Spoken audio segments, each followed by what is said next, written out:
I'm still showing off air. And we're live. Hello, everybody. Welcome to Sunday night, Small Engine Nation edition. Stacy's mobile, so he's driving. We're going to rock this thing with him on the road. So It's everybody it's understands the rules and knows what we do. Be respectful, and here we go. it's twisted live from not quite Las Vegas. I'm still a long ways out, dude. How's everybody Sunday going?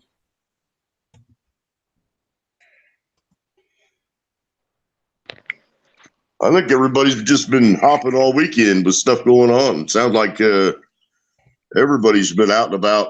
It's been a busy weekend. I know that Matt's got a lot of things done. Ed's met up with some friends that he hasn't seen in a while and got some stuff done. And It's Jay's on his way home. been a pretty weekend for it. Hello, Been a pretty Willie. weekend over here. Fuita. Hello, Willie. Hello, Cedric. Hello, Brandon. Hello, Lolid. Hello, Doug, if you're still in here. Hope everybody's having a good weekend. Greg and Ed, I don't have any chat, so if anybody Hello, everybody. Ask me anything, y'all let me know. You're getting feedback from me, Ed? I don't hear any feedback. I'm not hearing any either, so. He said hello. It's double talk, like I'm hearing it twice.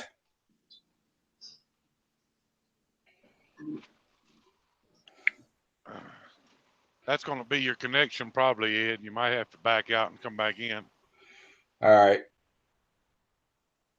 Is it on your computer though? I don't hear it on this end, but that's not to say that it isn't coming from this end.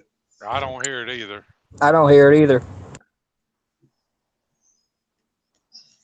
Am I a little loud, or what's my volume like? I'm on my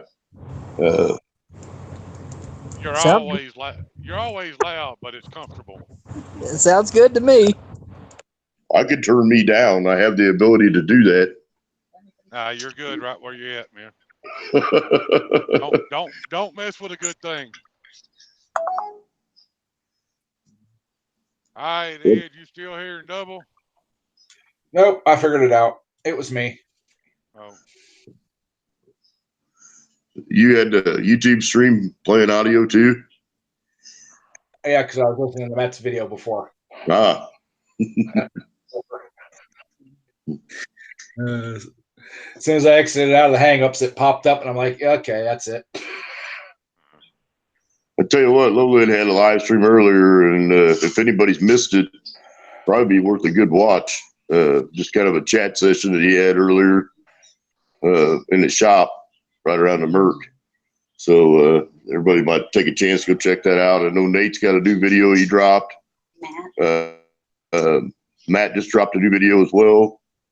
So I know there are a lot of videos to try to keep up with, but you know, it's a good time of year for people to be outside getting projects wrapped up and started up. So yeah, I'll have a new one late tonight or tomorrow whenever I get time to sit down, and I do just a little bit of touch up on one of them's just screwed up, but I'm gonna post it anyway. You have to hold your phone up right and lay down on the couch and look at it because it's sideways. No carts and motorcycles. But Hey, Twisted, your editing software won't let you rotate it? I guess I could try to put it on my computer and try to do it, but I say the one I use on my tablet, it has the option right in it. I can rotate everything. well, I can rotate it, but it turns it to 180 degrees instead of 90 degrees. So see, mine will let me rotate it either 180, whatever. I can flip it completely upside down or whatever. what program are you using? Cyberlink's Action Director. It's a free app for my tablet. Put that in the chat for me so I can go back I can't write it down while I'm driving, but Hey, Lucky. Hello, Joe. How you guys doing? man, I wish I could see the chat, but I'm not gonna risk killing me or somebody else to do it. Hello, everyone. How are you Matt, and Elko. Cooper doing, Matt? What was that? I said, how are you guys doing? We're doing good. Getting some more stuff accomplished. The best, a little bit at a time. The wife feeling better? Yep. Sweet. Glad to hear that. Elko doing all right? Yeah. Since I found that hole in the block, yeah, we're doing good. No more oil leak. A hole in the block. Yeah. There's an oil passage right around the fuel pump on the front of the block for an accessory bolt, and it goes through the oil feed. Oh, I'll be right back.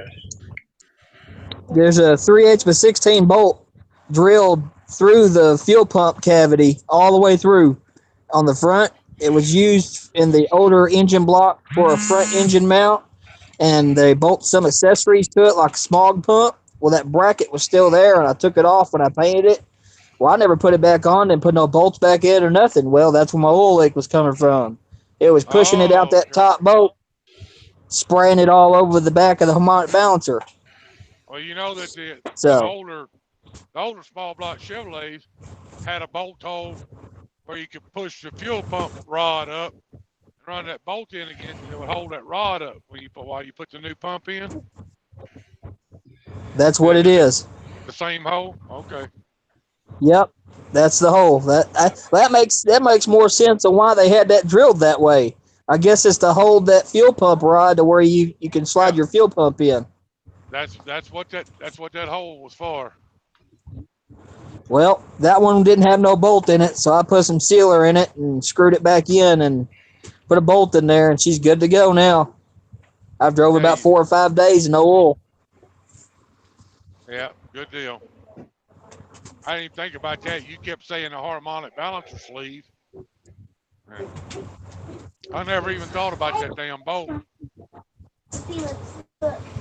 I found it. I was looking for it Thursday night or Friday or something. Might have been Friday. I was looking again, trying to find some research on it, and I found one article that said mysterious oil leak, and it said right there where I had it, and I read it, and it was exactly what I had going on. And I copied the link, posted it in my video, and gave all credit to them, of course, because it was their article that I got it from. So. Yeah. But yeah, it helped me a ton, man. That was awesome because I just put some sealer on it, screwed that bolt in, and there we go. Yeah, and that's the right way to do it. If you find something like that on somebody else's video or something, at least give them credit. That's a lot of these bigger YouTubers. They'll try to take credit for somebody else's ideas, but. Well, I mean, it was nice because the page actually found it on had a picture with an arrow explaining what it does, and I was like, man, that's just awesome. I got to get this out there for everybody else because somebody else may be having the same issue I'm having. Yeah. You can find just about anything on YouTube if you look hard enough. I couldn't find nothing about that. Everybody else was showing all kinds of other leaks, but there was no leaks for that particular one on here. So I was like, you know what? Might as well make a video of it and put the link in there so people can click on it and read it for themselves. Well, the Vortec blocks have that same hole, but the LS motors don't have it.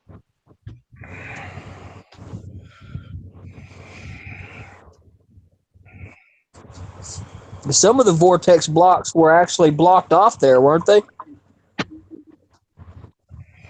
Some of it depend on what year model you know. Hey, Antonio. Hey, Nate. How you guys doing? Hello, Harold.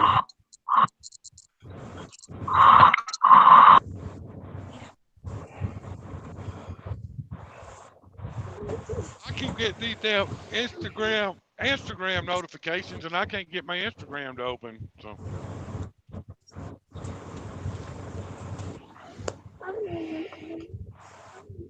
How have you been, Stacy? I've been just busy, busy, busy, busy.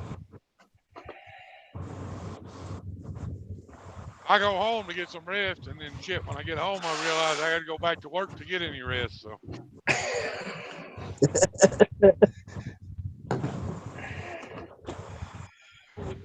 it's like wiping your butt on a wagon wheel. The crap never stops.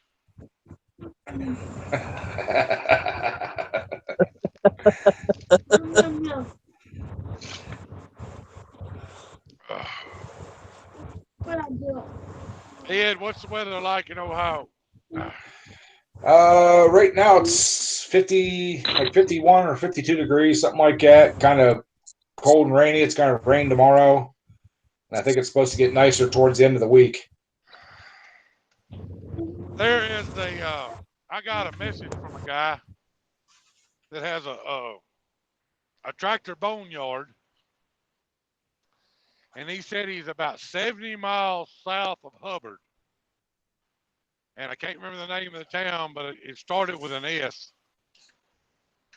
He said he had all kinds of old Cub, wheel horse, Sears, some vintage Deere stuff. Do you know what I'm talking about? I think I do. I think I've seen it posted on Facebook and stuff before, but the name of the place, I can't picture it. And it's if it's the one I'm thinking of, it's like a regular car boneyard. I mean, there's like a couple acres of stuff. Well, he had cars and stuff, but he had several acres of just garden tractors, and he said he didn't have much riding lawnmower stuff. Everything was garden tractor. Right. So, Take care, Lucky. Older stuff. Lucky's slipping out to go to bed. He's got to get up early in the morning. So we'll see you later, Lucky. See you, Lucky. Yeah, I stumbled across him because I put a post out on a couple groups that I'm on, and I was looking for any kind of 73 model Cub or Deere, garden Night, tractor, Lucky. and a couple of guys responded and told me about that dude. I said, well, shit, I know somebody that's close to him that might be interested in digging through some of his crap. So. Well, that's the bad part about around here. Anybody that's got Cub Cadets know what they're worth and think they're worth more than what they are, because a lot of the guys do tractor pulling around here, and you can't buy stuff cheap. Yeah. we got Scotty Tyndall in the chat. Hey, Scotty, how you doing, brother? Hey, Scott. Hey, Scott. I sent the guy a message asking him telling him what I was looking for, and this, that, and the other, and I can't remember where I sent the damn message to. I'm hoping he'll respond back to me. All of my stuff crashed last week, and I had to take it in, have everything reset, and new. Oh hell, Craig, what was that card I told you they had to put in them? I don't remember. I see Mudster in the room, and we got Brandon BS Small Engines in the room. Mayhem Country Living. Oh, that's Barry Mayhem. Hey, man. I didn't see it. He if y'all are not familiar with Murray, y'all check him out. That's a good dude. He does a lot of really cool stuff.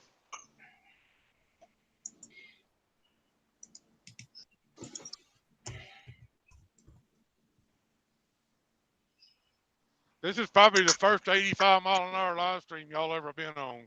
So. Won't be the last, I'm sure. No, probably not.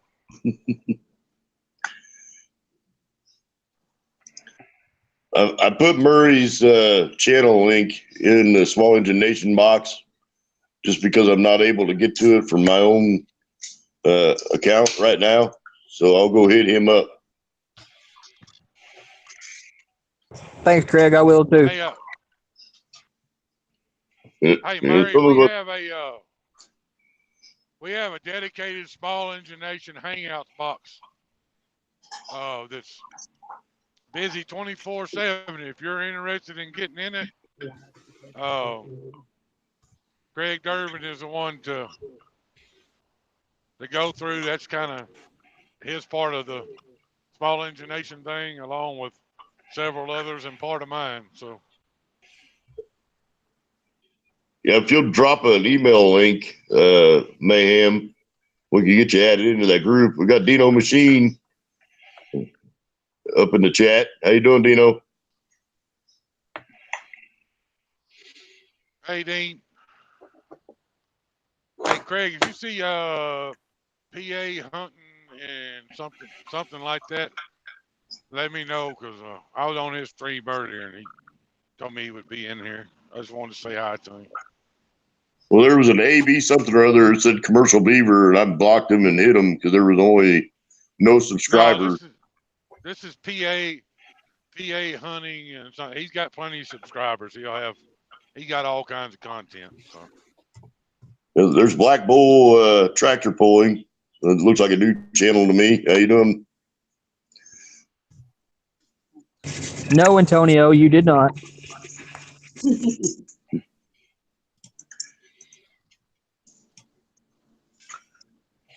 well, all the new people, like I said, I can't see the chat, but all the new people that are in here, welcome to the Twisted Nation, Twisted R Racing YouTube channel, and also welcome to the hashtag Small Engine Nation.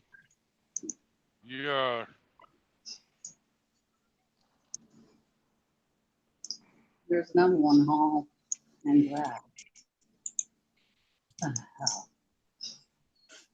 I got a guy beside me here acting a fool. Give me a minute.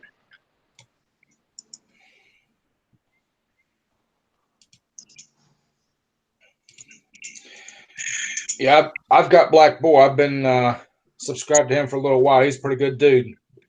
He's got a nice little tractor there. And the new guys that are in here, when the stream is over with, I mean, if y'all don't mind, hit that red word on my channel, and after the live stream is over with, when I get parked, I'll go back and watch the live stream, and I'll make sure I hit every one of you. So, Hey, Mayhem, is that your YouTube email, or is that the email you use for your own personal email?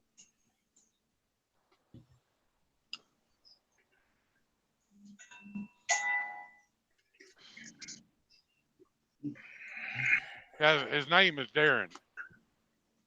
Pretty sure that's his name. Yeah, I tried to add him into the Small Engine Nation Hangout box, and it didn't come up with his channel icon. So I'm guessing he uses another email account for YouTube. So he's probably got a Gmail alias for YouTube. So BS Small Engines, Brandon has got the Small Engine Performance live stream next Saturday at 8 Central PM. So you guys make sure to check that out. Hey, Brandon, you need to remind me Saturday afternoon, probably around 5:30 or 6. Just call me on the phone, and I'll make sure I'm parked somewhere so I can.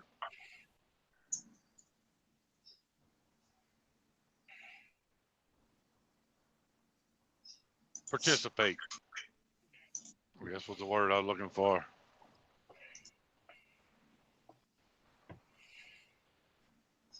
Now it's mayhem.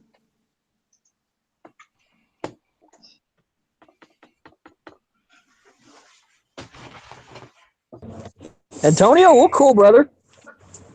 I ain't mad at you. Hey, Perry, Tyler, how you doing? Glad you came back to the stream. Good to see you. Hope Hello. you're having a good weekend. Hello, everybody.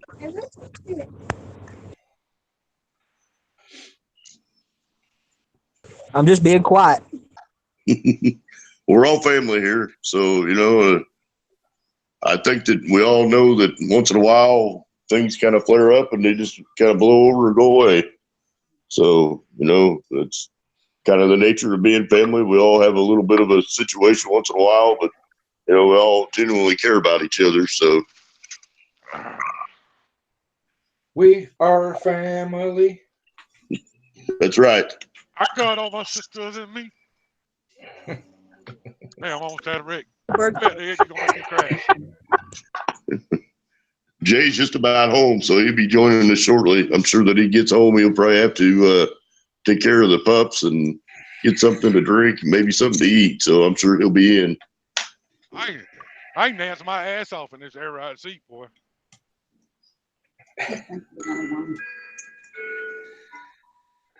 I mean, I ain't going there. Got the up and down and now. I better quit. I ain't home.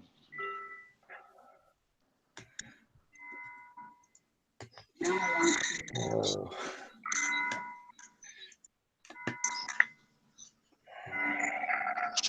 Damn, that sun is bright.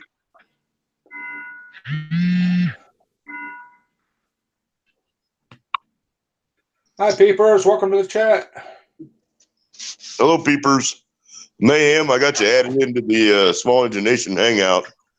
You may want to go in and turn the notifications off on that box, though. It gets pretty busy all the way around the clock. Yeah, late at night, that thing will drive you nuts if you don't turn the notifications off. Hey, Craig, is Tater still in here? I think he is somewhere. He was chatting a little bit ago. I was going to add him into the stream, but I didn't see his Hangout information anywhere. So I don't know if he did away with Hangouts or not. Tater, if you're still in here, man, call me tomorrow sometime. I need to talk to you about something. Or see if you got something. I'm looking for something and I can't find it nowhere. I think maybe you may have one, though. We got Dougie Yeah, back here. Nate's getting one of everything now, man. Nate's He's here. been getting some good finds. Yeah, he's been busy. There's no doubt about that. Nate's got all kinds of stuff going on. It's pretty awesome. I see we got Harry in here with a new channel ID. Hello, Harry.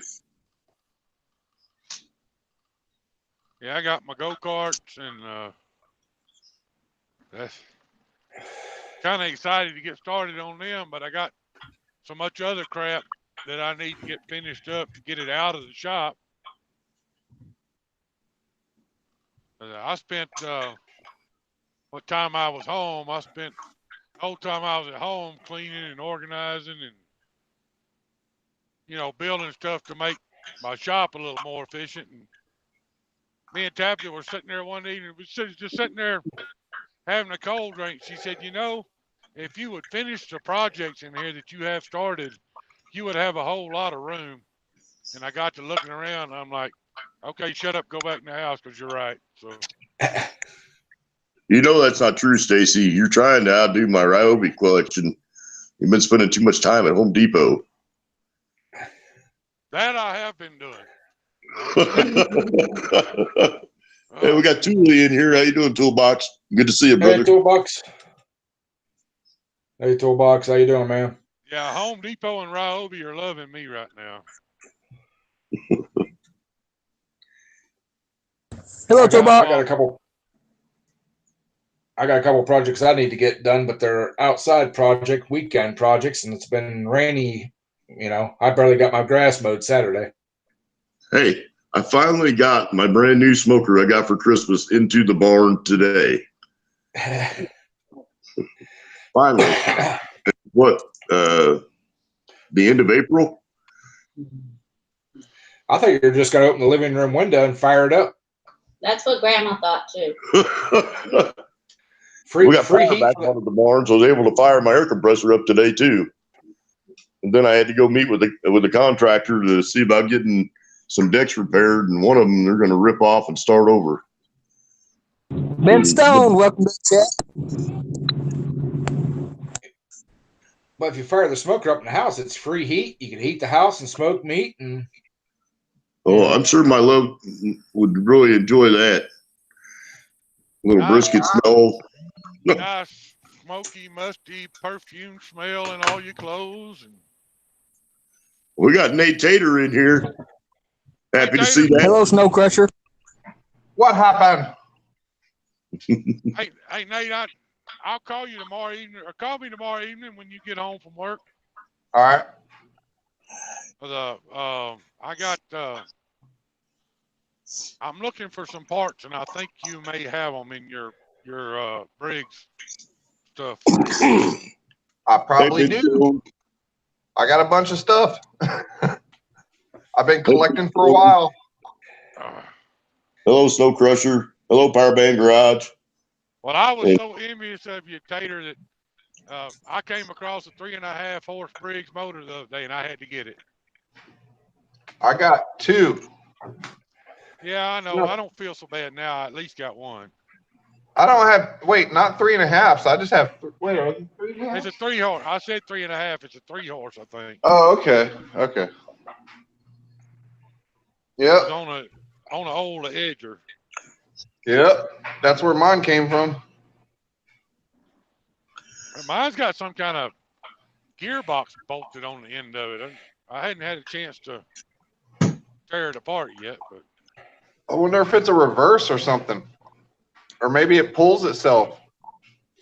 no, it's some kind of gearbox bolted on a crankshaft, but then the belt runs through the gearbox down to the little blade, that. That's for reverse. Your crankshaft, if it's got a shaft coming off the crankshaft, then that's like a reverse crankshaft. That's why they put that on there, I think. Huh. That's pretty cool, though. Hey, Harold. Yeah. If you're looking for an enclosed trailer, my boss has got a 32-foot with a big awning that goes out over the side of it. But you're going to have a hell of a truck to pull that thing with. You were supposed to get me a price on it, and you never did, Craig. I think it's at 11.5. Can I cut it in half? I only need half of it. I could probably come up with that. It's a heavy trailer. They had it on the back of my Super Duty yesterday, and the Super Duty was squatting a little. Well, I got 2 trucks that'll pull it. Yeah, you got a 450. It's a little bit different, and I've got a broken helper spring on the back end of my axle on my Super Duty. So,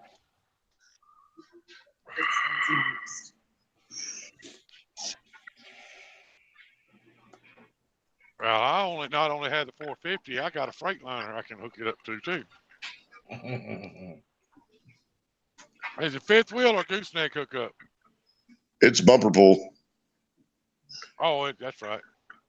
Well, I can put a receiver hitch on this truck.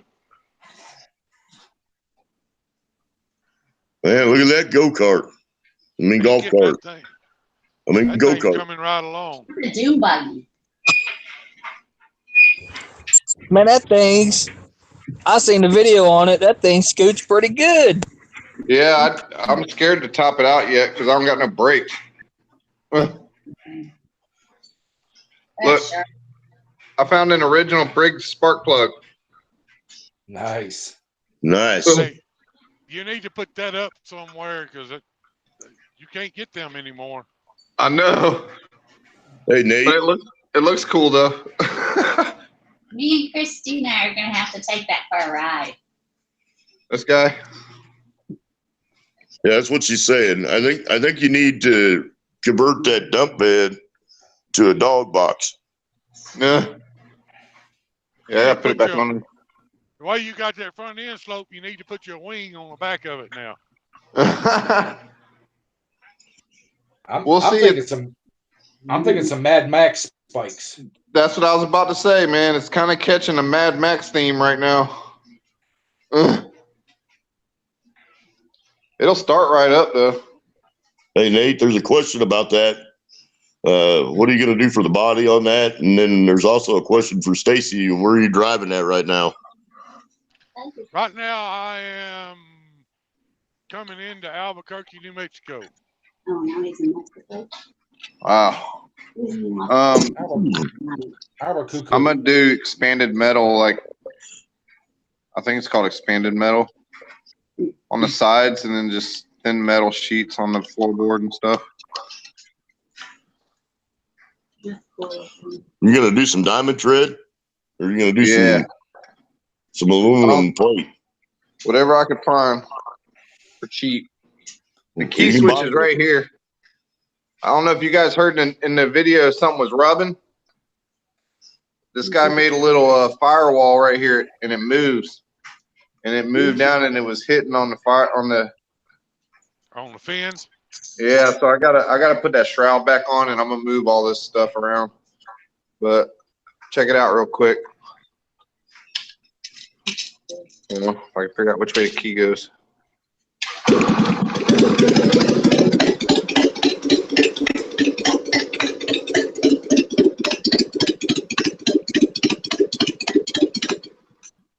That thing runs so good. It got a little whoppity to it.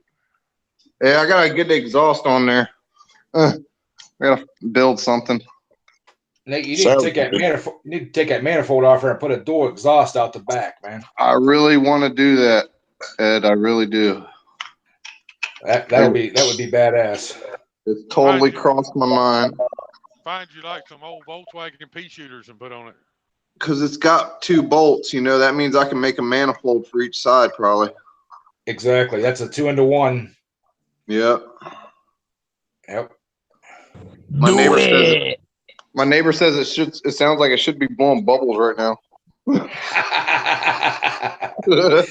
not. I think they have a bubble machine for exhaust, Nate. Oh, I know. I've seen it on Pimp My Ride. A sheet of metal. You can get your 2 machine guns to put on the exhaust. That'd be cool too. I'm telling you, I'm kind of thinking I might go with a Mad Max type thing. Build some like fake guns off the front or something. Freak my neighbors out. Get you some paintball guns to put on there. Yeah, a turret. Watch the army guy down the street. Yeah, right. He's in jail for a year. I got a surprise for him when he gets out. Urban assault vehicle. When Johnny heals up and he's riding in front of you, you can pepper his ass with paintballs. Yeah. Hey, you guys see he got the mud mower back going? I didn't. Yeah. But we'll be checking it out. He drove it to the house today. Hey, Robert, how you doing? Welcome to the stream, brother. Did he wind up saving the motor that he drowned, or yep, the motor's fine. It's fine. It fires right up and runs perfect. He changed the oil and everything and drained the fuel, and so it's good to go. You know, that thing almost 41, and it's running good.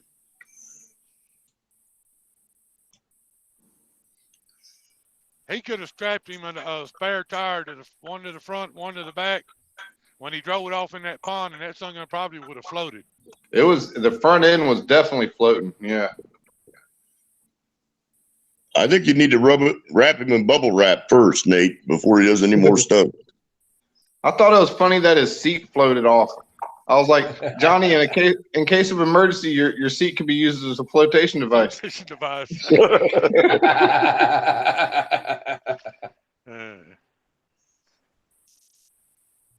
I think I'm gonna tear this motor back down, guys. I'll tell you why. What's the matter with it? Well, I can't remember right this second, but there's a reason. I drank a lot of beer today. Oh, all right. Yeah, I got you guys on here. Hold on a second. Let me ask y'all, while I got all the pros on here, let me loosen these head bolts. Hold on. This is why. Pretty loosely. I'm not a pro, Nate. Yeah.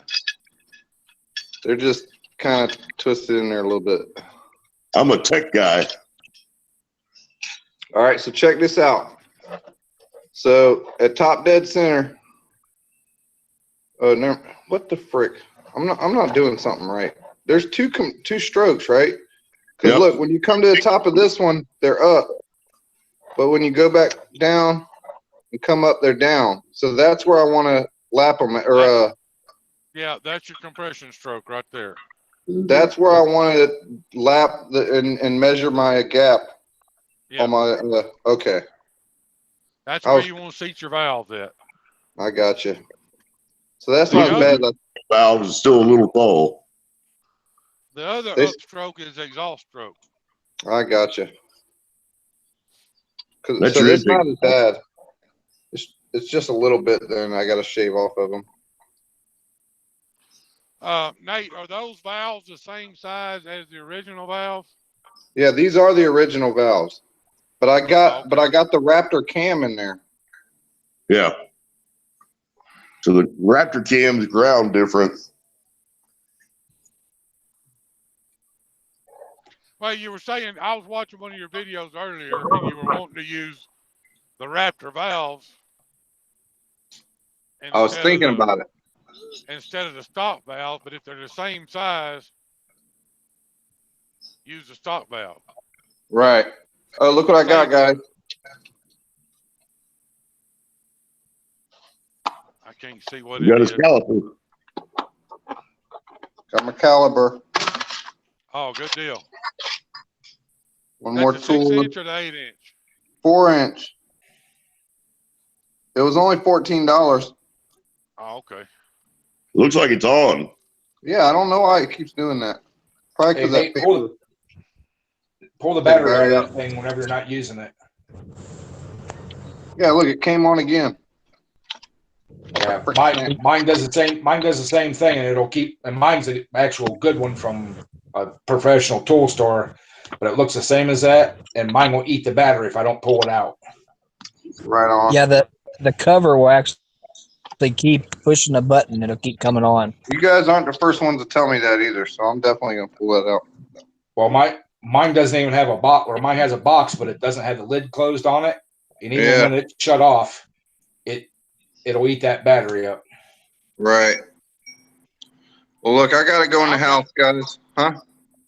I've got the 6 inch, and I love them. From Harbor Freight, Yeah, Pittsburgh's. yeah. I'm gonna All go back right. and get the 4 and the 8. Now, I think they have a 10. Well, I'm gonna take that battery out and go get to bed.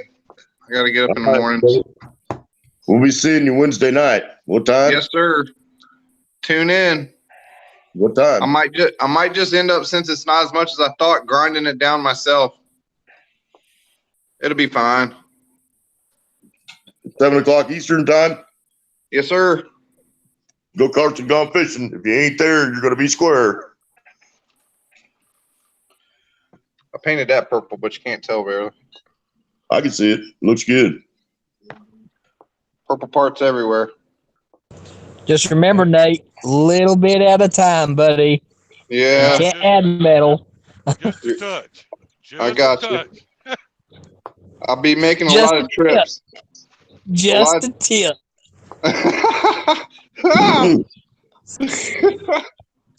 Oh, and I Speaking cleaned of this up too. What time's your stream, Matt?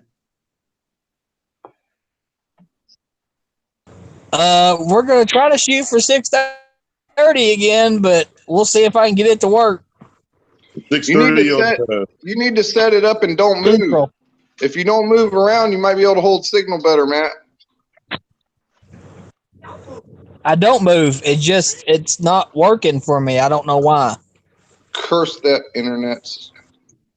We're gonna have to get that extender model number and information from Ed for that Netgear wireless extender. See if we get one set up over there at your place, Matt. See if it'll help. Yeah, I need to get Hey, one to Jimmy, put how in you my doing, brother? shop. All right. Good night, friends, family. Right Good there, night, Matt. brother. If you can I'll see talk that. to you tomorrow, Tater. Okay, but yeah, give me a call or I'll call you after I get off work. Yeah, just call me when you AC get off work. 750. Okay. Yes. Cool. We got horses in the chat. Hello, horses. Hey, horse. I got that through Walmart there, Matt. No, hell not. How you not so dead? I'll look at them. I'll go up there and look and see. Do you remember how much it was? I want to say right around $50. They have a cheaper one, but it doesn't have a longest range. I want the one that was like one step up from the bottom, kind of mid range. Stay away from the cheap one, Matt. Okay, AC 750. Yep. That should get you enough signal, hopefully, Matt, to help things a little bit all the way around. If you can get a little bit of signal in your shop, that thing ought to help quite a bit. Yeah. I had like 1 bar of Wi-Fi in my shop, and now that thing picks it up, and I got a full Wi-Fi signal. I just have to go back in and log into their website and set it. I figured out what was going on. I kept losing internet on it. I actually have to go in and log in with my phone and tablet and stuff out on the router to get it to lock in.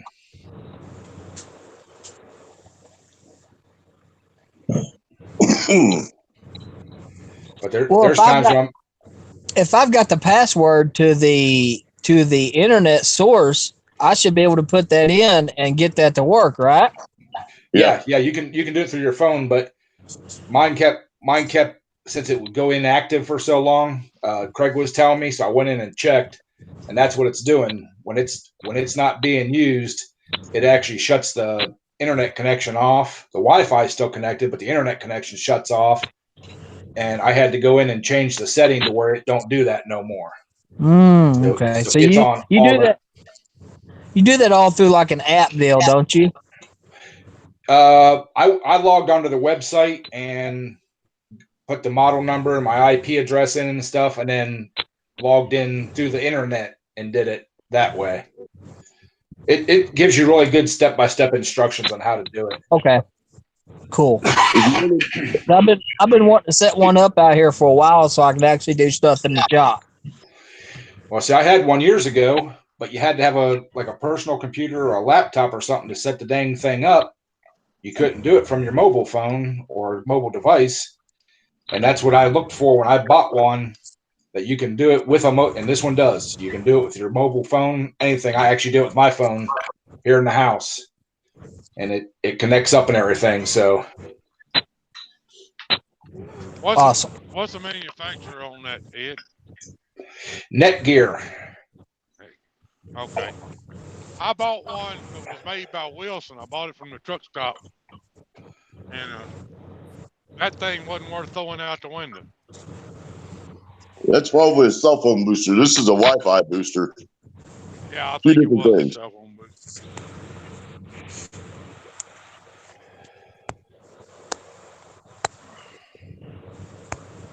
Night, Antonio. Night, Antonio. See you, buddy. Take care, Antonio. It's good to see you, brother. Later, bud.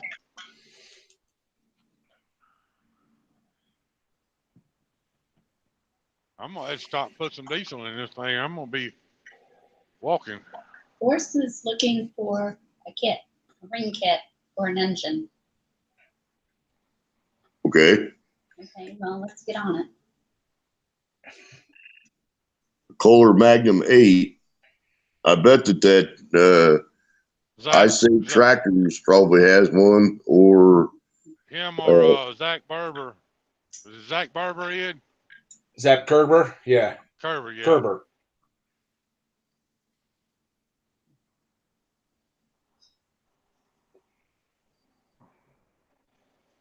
Midwest Super Cub, I don't think they would have that. That's a little old for them. A little old and a little small.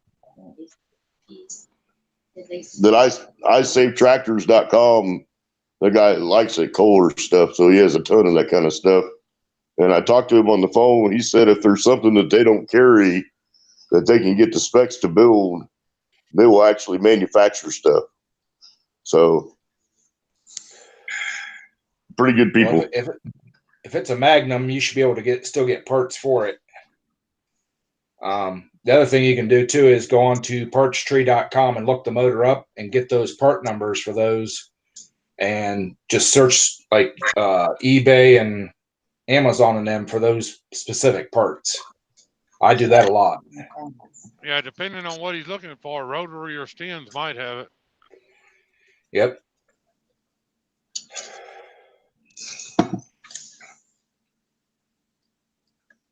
I kind of got away from I used to use rotary a lot, and I kind of got away from using them. They dropped a lot of their products, man. Yep. They used to carry a lot of the older stuff and stuff for flatheads, and you can't hardly get no flathead stuff to them anymore. Well, there's too many aftermarket part places carrying them now, so they can't compete.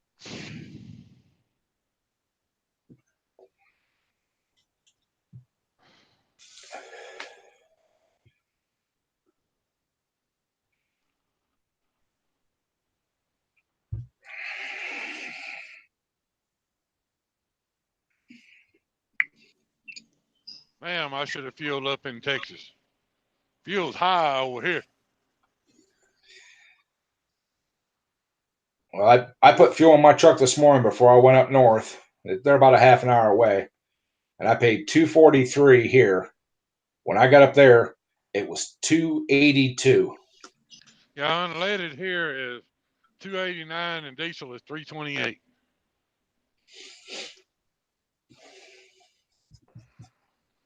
Diesel was $2.79 over in Texas. I think gas here yesterday was, I'm going to look real quick. I think it said 264.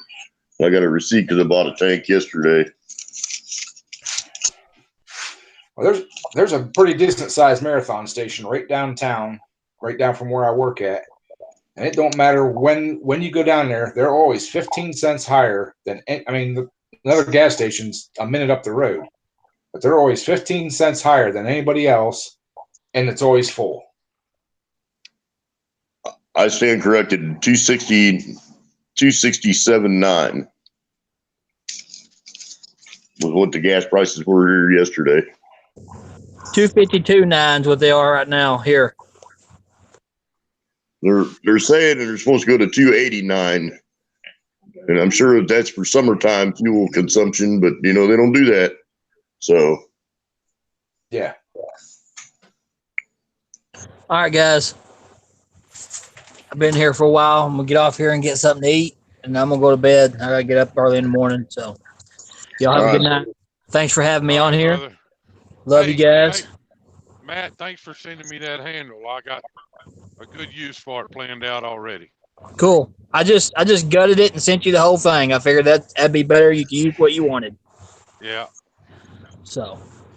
Thank you, man. No problem. All right. All right, guys. See you later. Night, everybody in the chat. Y'all have a good one.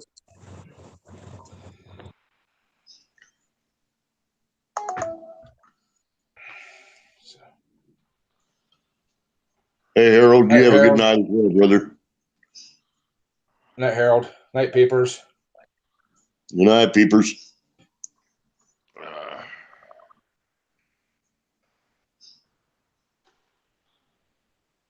Guys, here in a second, I'm not gonna get out of the stream, but I'll be away from my stuff here for a day. I had to put some fuel in this dog before I wind up walking. Yeah, with the way the truck's been lately, walking's not a really good option for you. Yeah, I just got it out of shop Thursday and the freaking light's back on again. I told you that earlier, didn't I? Yeah, and I think that there is some discussion back and forth about whether or not there is a commercial lemon law.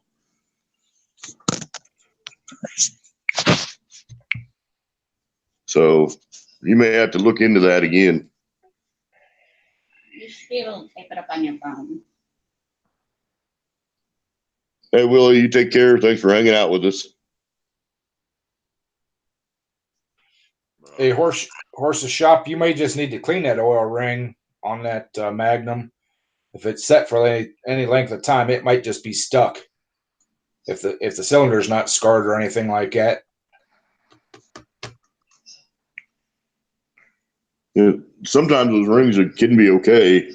Just hone the cylinders and put the rings back in there if there's no pits in it or scars.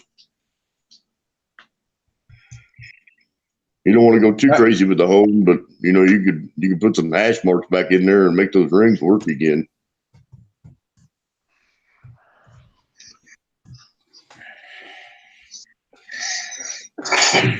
Yeah, the Magnum motors aren't rare; they just weren't real popular.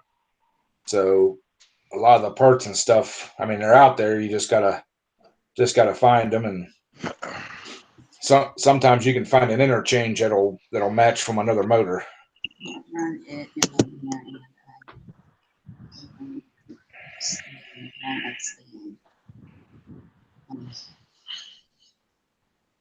Yeah, horse. If you can get that oil ring out of there,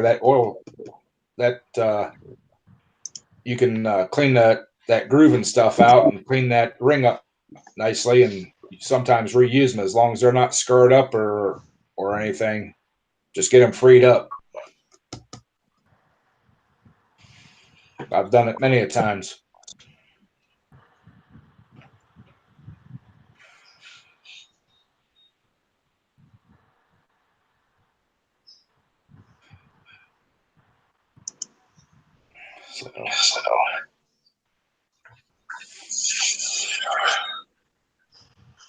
Is that a Kohler, Ed? Yeah, the Kohler Magnum. Is that like an M8 or? I don't remember what the horsepower he said. If it was an 8 horse, yes, then it'd be like an M8.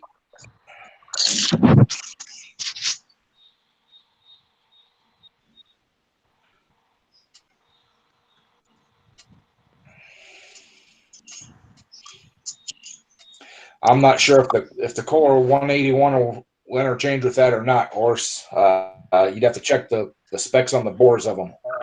If it's the same bore, then yes, it will. It should interchange with that.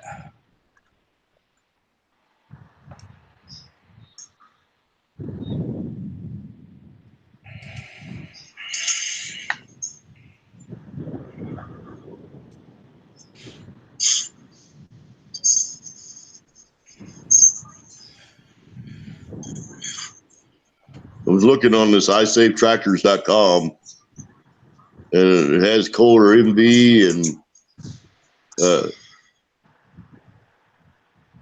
I don't see anything that just stands out as Magnum.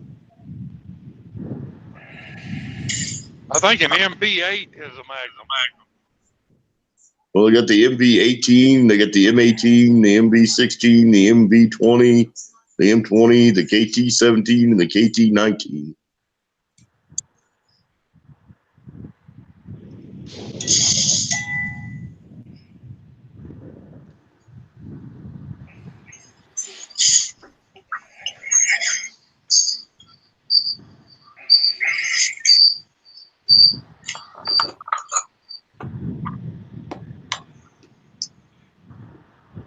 Yeah, like I said, the Magnums weren't a real popular engine. I never had one that held together any time. Right. Length of time. If I'm not mistaken, that's when they went to the aluminum blocks there and from the cast iron, and that they just didn't hold up. It's lemon. Well, didn't they try to use an aluminum bore instead of a sleeve bore on those Magnums at first? Yeah. Yeah, that and the yes, just the aluminum bore. I think they were coated for a little while, and they were just throwaway engines. Yeah, they were trying to get away from the cast iron sleeve. Right. Applications to commercial trucks. Hey, Bearded Yakin, how you doing, buddy? Bearded, my brother.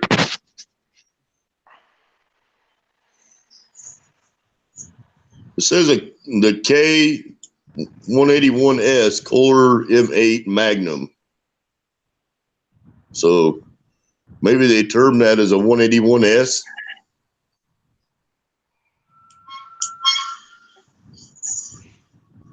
The 181 may be the updated replacement parts for it. Might be.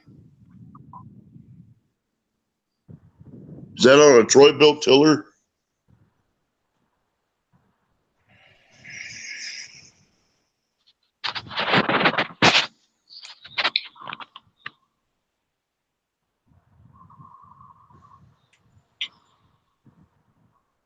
Doesn't.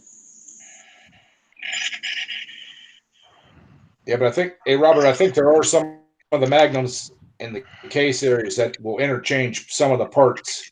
So they may have went with that 181 S parts as a interchange for either motor.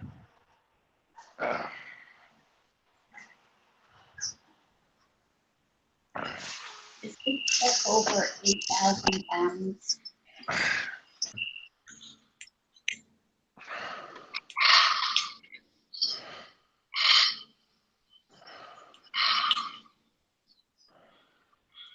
It's a tractor motor for sure then.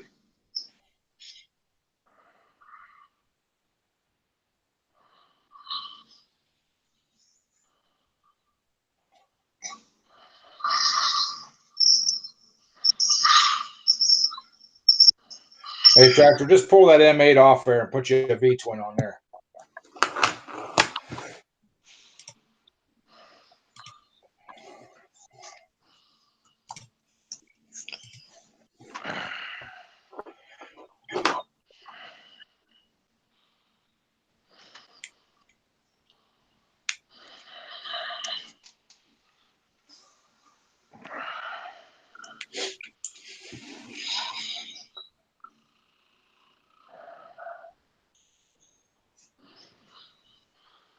I come across an old, I hadn't looked the numbers up on it yet, but it's an old John Deere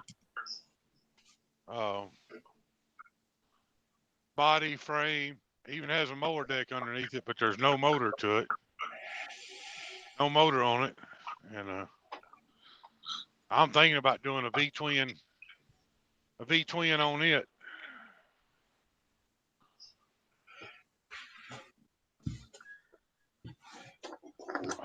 Yeah, I like the single cylinders, but there's just something about the sound of them V-twins when they're tuned right. And horse, anything will fit. Time, money, and talent, baby. That's all it takes.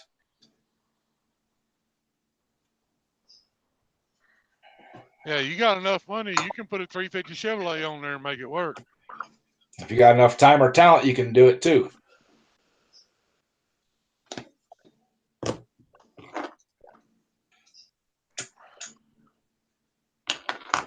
That's why my next tractor is going to be a narrow frame Cub with a V-twin on it.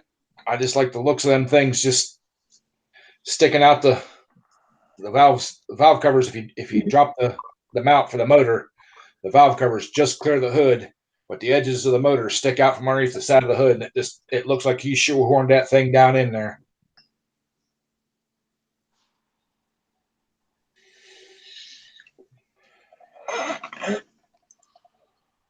Well, that was a quick $300.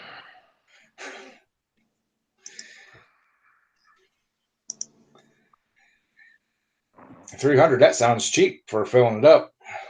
I just fill one tank. Yeah.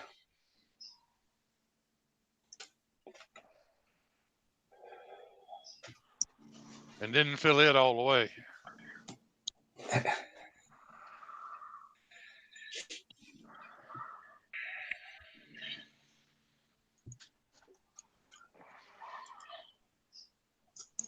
Just put enough in it to hopefully get me where I gotta be, or at least get me close.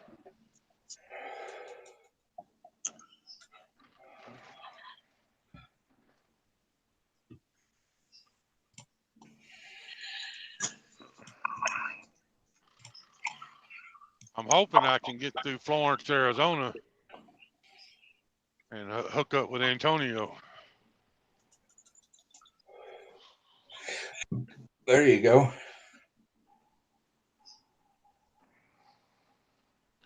Even if I only get to just beat him on the side of the road for 30 minutes or something, I still like to meet him. Right.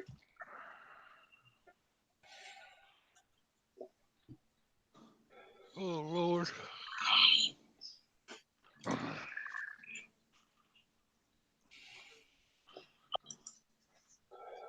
Where Justin ain't here. That's what's missing. Justin's not here and Jay's not here yet. Jay was in the chat there a little bit. Well, I knew Jay was going to be late, but not often I have a live stream that Justin's not here. Usually Justin's one of the first ones in.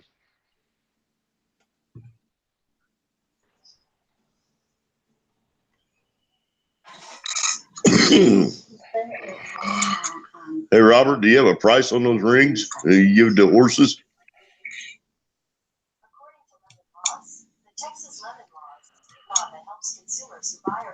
Take care, Jimmy. All right, Jimmy. Hey, horse, I just checked out that video. We could get a V-twin under that hood.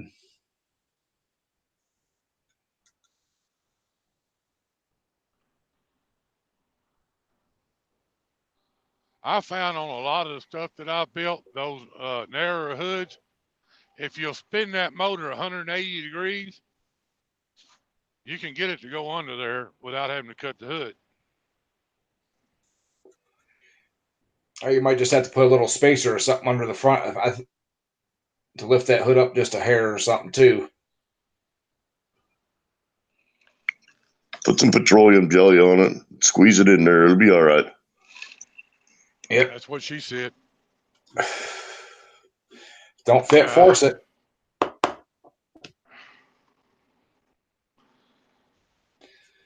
But,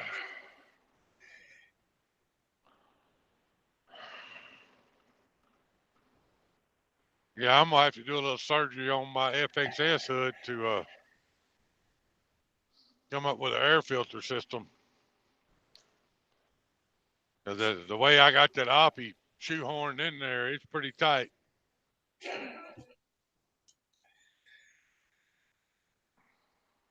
Yeah, I'm hoping with moving my front axle forward, I can drill a hole through the side of my frame so it's easier for me to drain my oil. I just wonder if the piston's stuck in the bore of that Magnum. If you can get the piston out of there and soak it in some vinegar, you might be able to get it to break loose.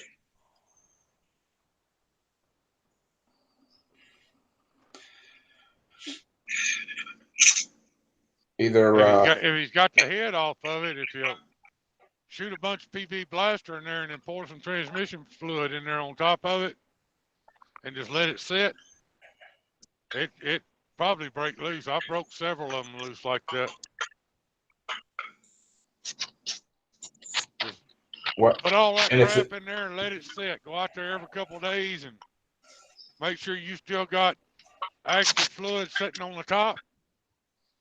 And after about a week or so, just take the wooden handle of a hammer and just start bumping that piston a little bit every day, and it'll eventually move.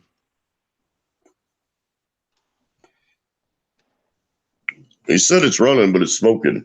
So the oil ring isn't expanding out on the cylinder and actually wiping the cylinder down.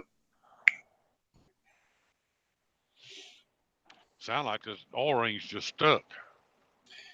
That's what I was thinking. If he just pulls the piston and stuff out and cleans it good and stuff and put it back in, it should be fine. Yeah. The other thing you want to check too, horse, is make sure your vent on your crankcase is open and free, moving. If those get stuck, you can actually force oil and stuff up through around the valves and stuff too. Yeah, and if it's smoking, if it ain't the vent, he needs to check the bore on it anyway. Yeah.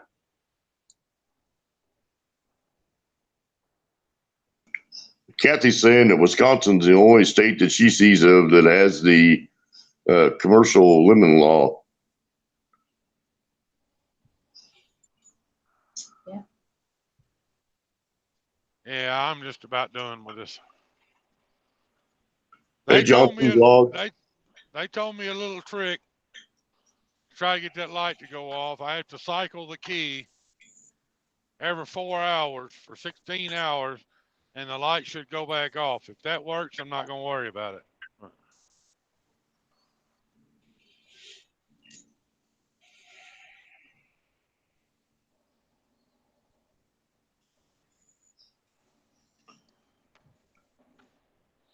Take care, Robert. Robert. Thanks for dropping in on us.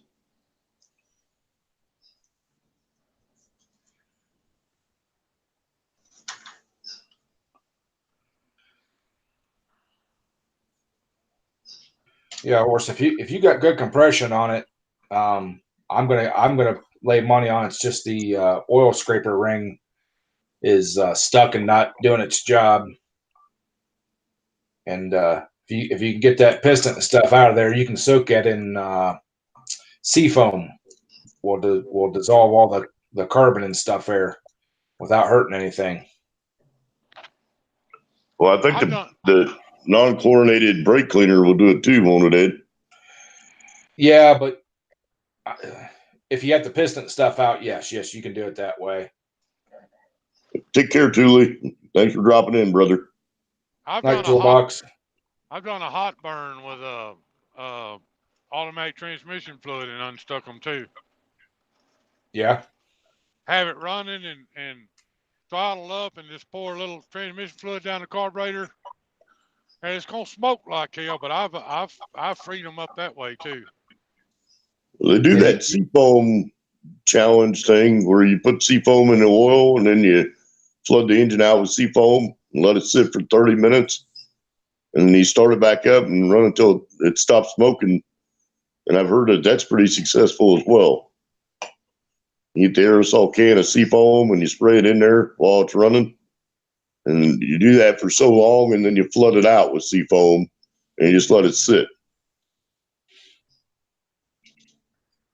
And make sure you change oil right away. A couple of times. Yeah, you got to change oil after you do that, but well, especially if that single cylinders like that don't have an oil filter in them, you want to get that carbon you loosened up out of there before you run it through that motor.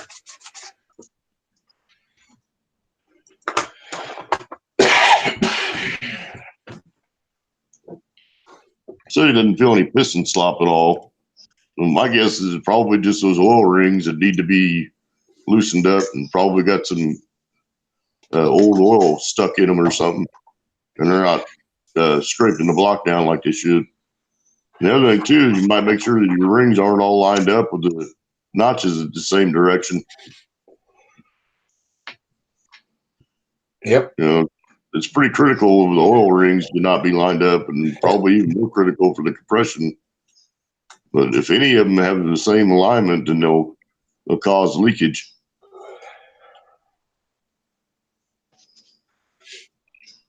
I always start at the top and put the top ring at one point and the second ring 120 degrees from it, and the third ring 120 degrees from the second ring, and just work my way around that way till I run out of rings.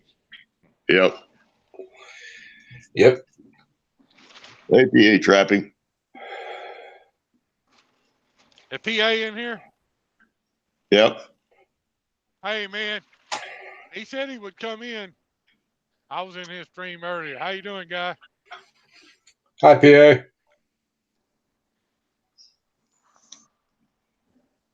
I was looking for you. I asked earlier. I can't see the chat. I'm driving, so.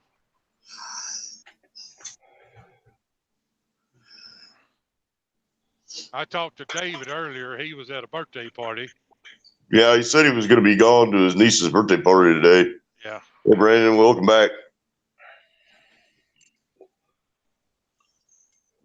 Hey, Brandon, welcome back, buddy. We're doing pretty good. You know, it's definitely getting into springtime, and everybody's got small engine fever. And a lot of projects going on, and everybody wants to be outdoors doing stuff. So it's an exciting time of year for people. Well, look what the cat drug in. Justin, How you doing, brother? How you doing? I don't see him. He's in the chat. Yeah. Oh, okay. All right. He didn't come up on the panel.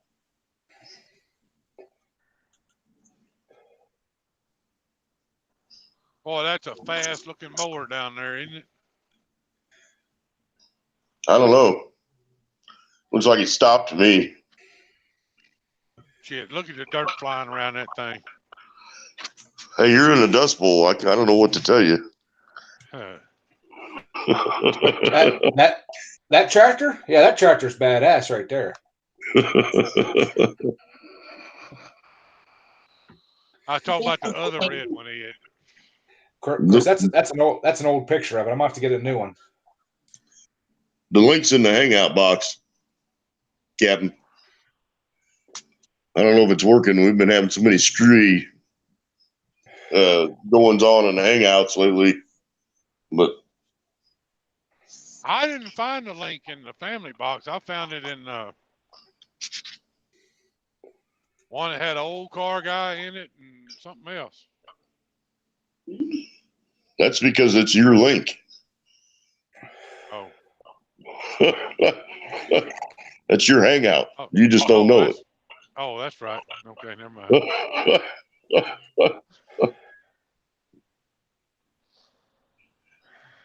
If I'd have been sitting still, I probably could have done it from my computer, but I don't want to be chasing a laptop around the truck at 80 miles an hour and all that mess. You got enough going on right now. You don't need to be doing all that. End up at a bridge abutment or something. Then you would have to be dealing with the FBI, the CIA, and the ATF and XYZ. IRS and yeah. FBI. And one upset mama. I wish all them 3-letter guys would get all my computer stuff right.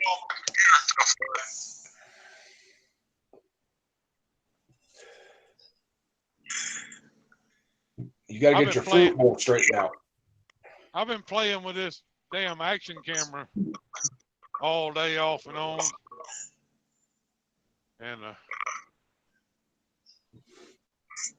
y'all see that? Yeah. It's got a, let's see. Turn it on real quick.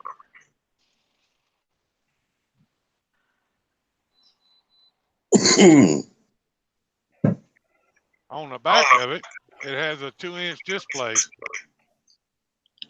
I think it's pretty neat little camera.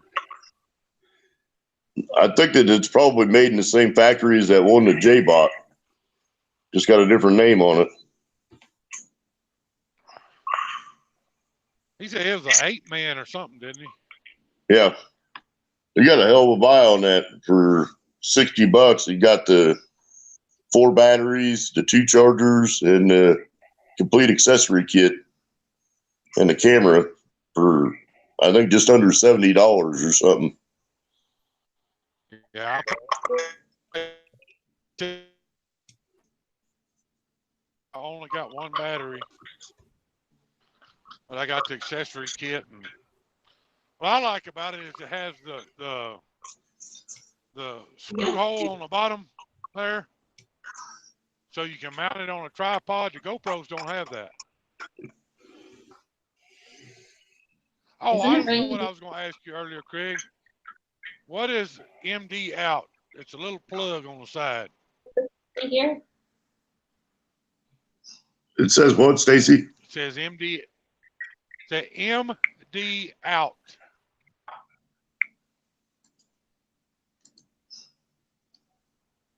It's got a little plug on the side of it.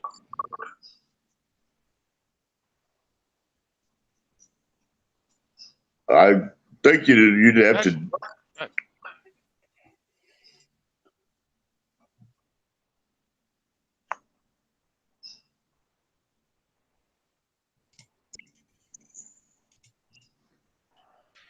Nice sentiment. I wonder if that's like a media display port or something.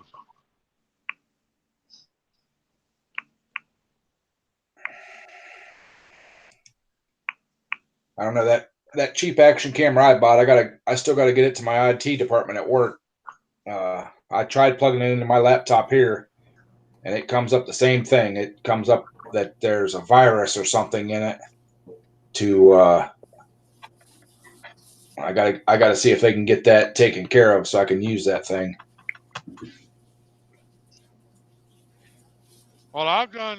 I'm gonna do a review on it sometime this week, but I've been shooting little clips of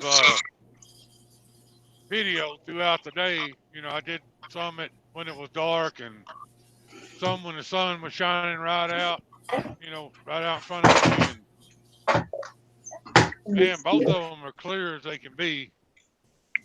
The only thing I don't like about this little camera is it don't have a deal for an external port. But if I don't put it in the waterproof case, the audio is fine.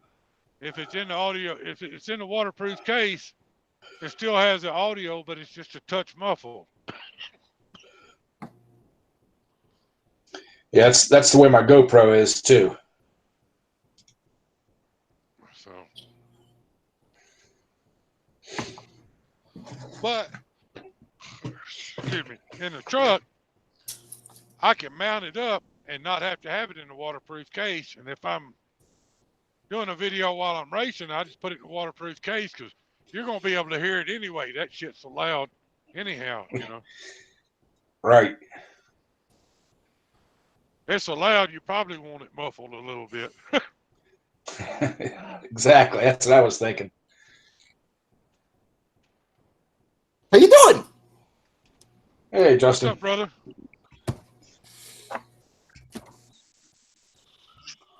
I was sleeping.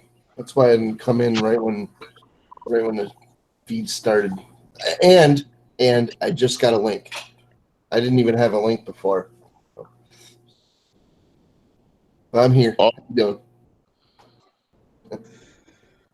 I had just asked about you not 5 minutes before you come on. Yep, I'm here. No, I was taking a nap because I just wasn't having it today. I wasn't doing anything today. I kind of sat around, did nothing. Because, nope, I just wasn't having it. There ain't nothing wrong with doing nothing. Ugh. I did stuff yesterday. Today was a nothing day.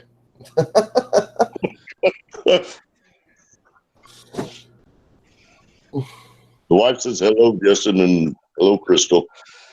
Hi, Kathy. Thank you, by the way. Nap time's over, brother. Oh no, I'm not sleepy anymore. I got a nice mug of coffee. All right, coffee. You got your Double, mug. double. Hey, Horst. I've been doing some wood turning too, man. I got me some little snowman going on here too. That's an awfully anorexic looking snowman. Well, here's his hat. There's his hat, and there's his head, his belly, and his lower half. You know, don't mind the UPC symbol on the back. I put that on there for sale. You know, Right. Not- Yeah.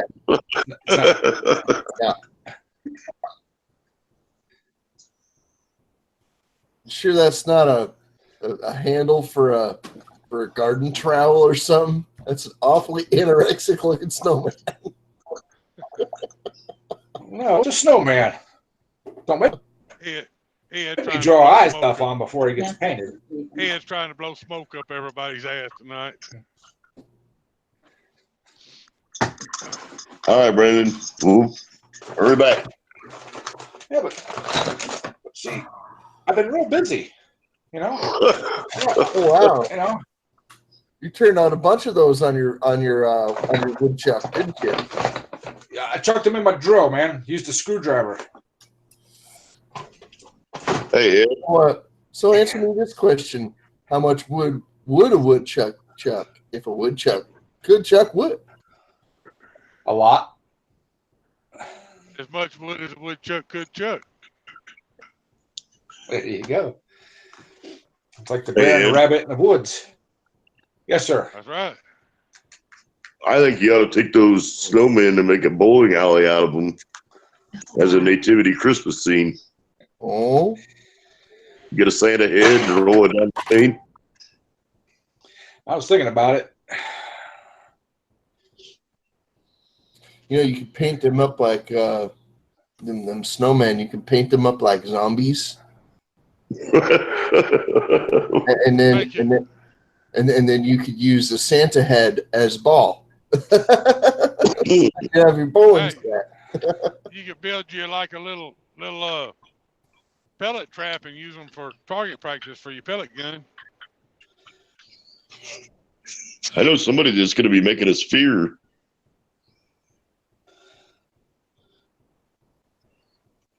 Make a pretty good bowling ball. Why would anyone want to make a sphere? Hey, if you can make a sphere on a wood lathe and make it come out right, you have accomplished something.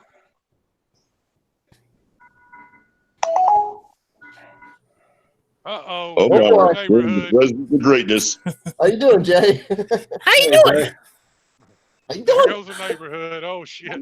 I know, right? Oh, We're complete now. We have to. I don't see him. Yep, I just got here. Or actually, I've been home for a little bit. I had to get me something to eat. all right. I've been out. What time did we start this, Craig? 30 minutes ago. We started the stream at 7:30 or a little after. Okay. 1:30 will be 2 hours. Oh, no offense to the guys that just joined the panel, but it's 10 o'clock here. It's past my bedtime, so I'm going to jump off here and get some sleep, and we'll catch y'all in the morning. Have a good one, Ed. Go ahead. Later, buddy. Take care, Ed. Thanks for joining us. Oh, not a problem.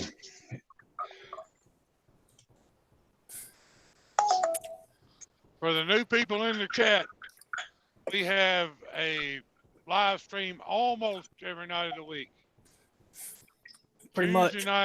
Tuesday night, we have Brandon, isn't it?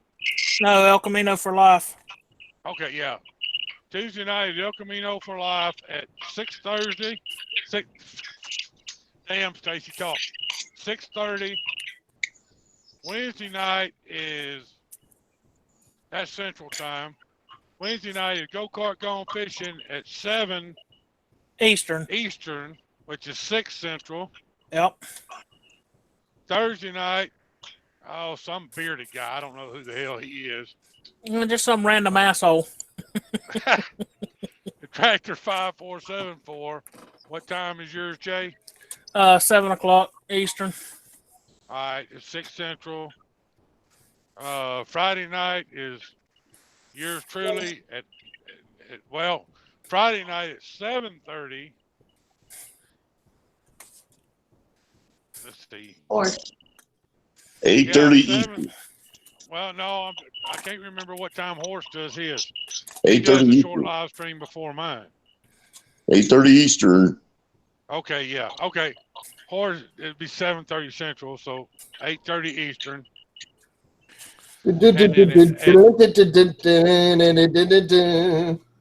Okay, Justin, I don't need no damn help. And at 8:30 Central, 9:30 Eastern, I do my Friday night stream. Saturdays that's Brandon does his on Saturday, right? Yeah. Okay. 8 p.m. Central. And he's doing a special stream next weekend. For small engine mods. Yeah, he's gonna have pretty good panel on there. Be myself and Polar Bear, and I think he's got a couple of go-kart mini bike guys lined up. Don't quote me on that. And then Sunday night at between 6:30 and 7:30 Central, we do this again on my channel. So we've got every night of the week covered except for Monday, and I'm sure somebody will pick it up sooner or later.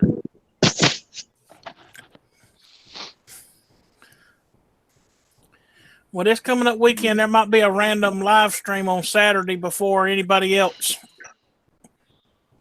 from the go-kart compound, because I'm supposed to be down there this weekend. Didn't he just say weekend after next, Craig?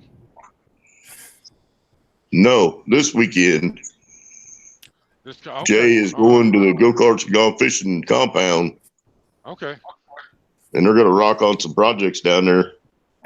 Yep. Jay's been trying to get out to his shop area to build him a loading ramp for the fat cycle so that he can take it in the bed of the truck. Yeah. It'll be a lot better than trying to hook to a trailer and haul it down there every time.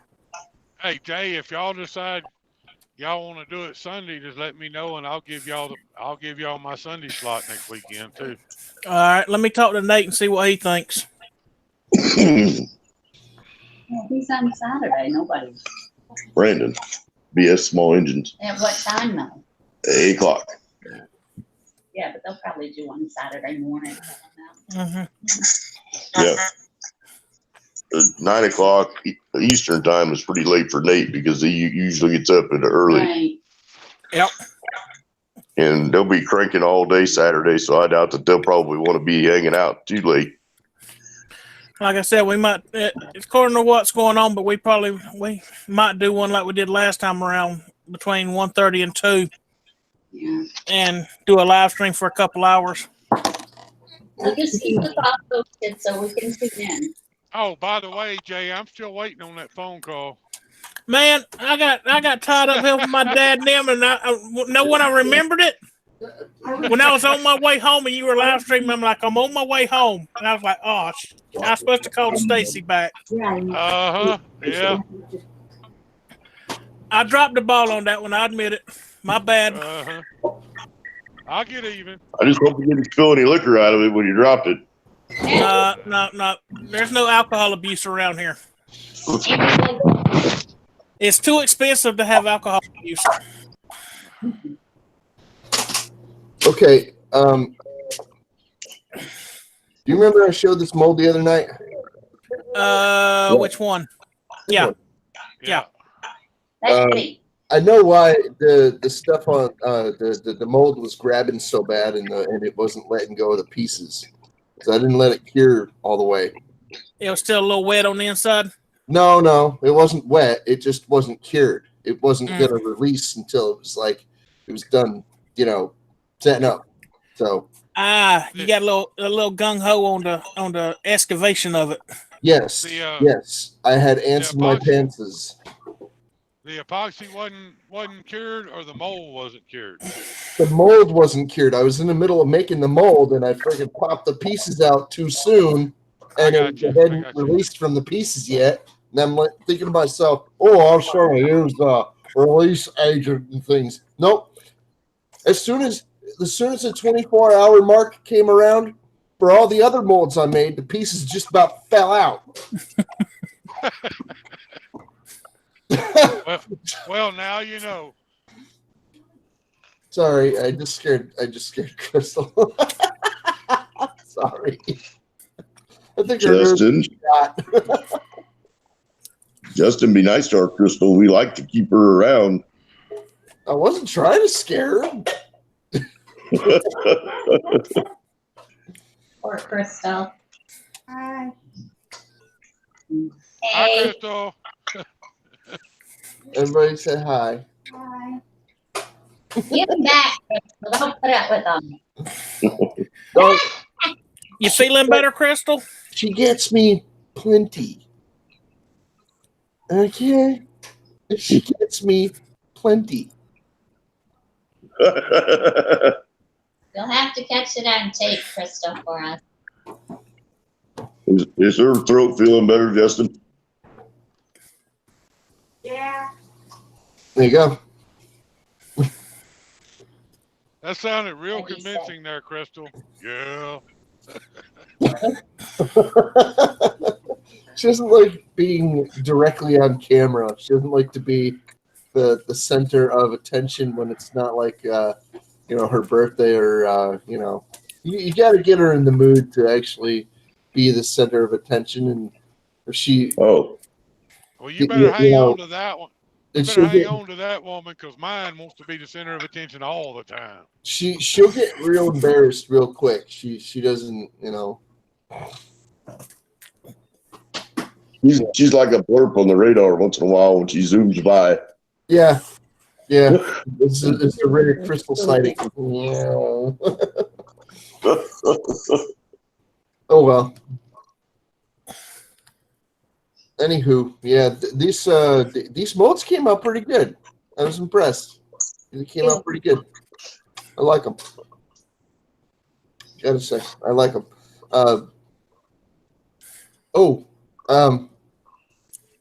I made a couple of repairs on those round ones, and I've made up my mind that I am going to do a giveaway for those. So, if anybody is interested in those round purple molds that I have, Round purple molds. Sometime in the near future, I will be giving away a couple of molds that I've had for a long time. I made these year. Oh, the year before? I don't remember. But I made these. These are for a couple of skulls. And I'm going to be giving these away. And as you see... They're like these, aren't they, Justin? He's going to show us. No. Wrong skull? Let me see. I can't see which one you have in your hand. You did the right spot in the camera. Oh, no. That's the smaller ones. That's the black mold.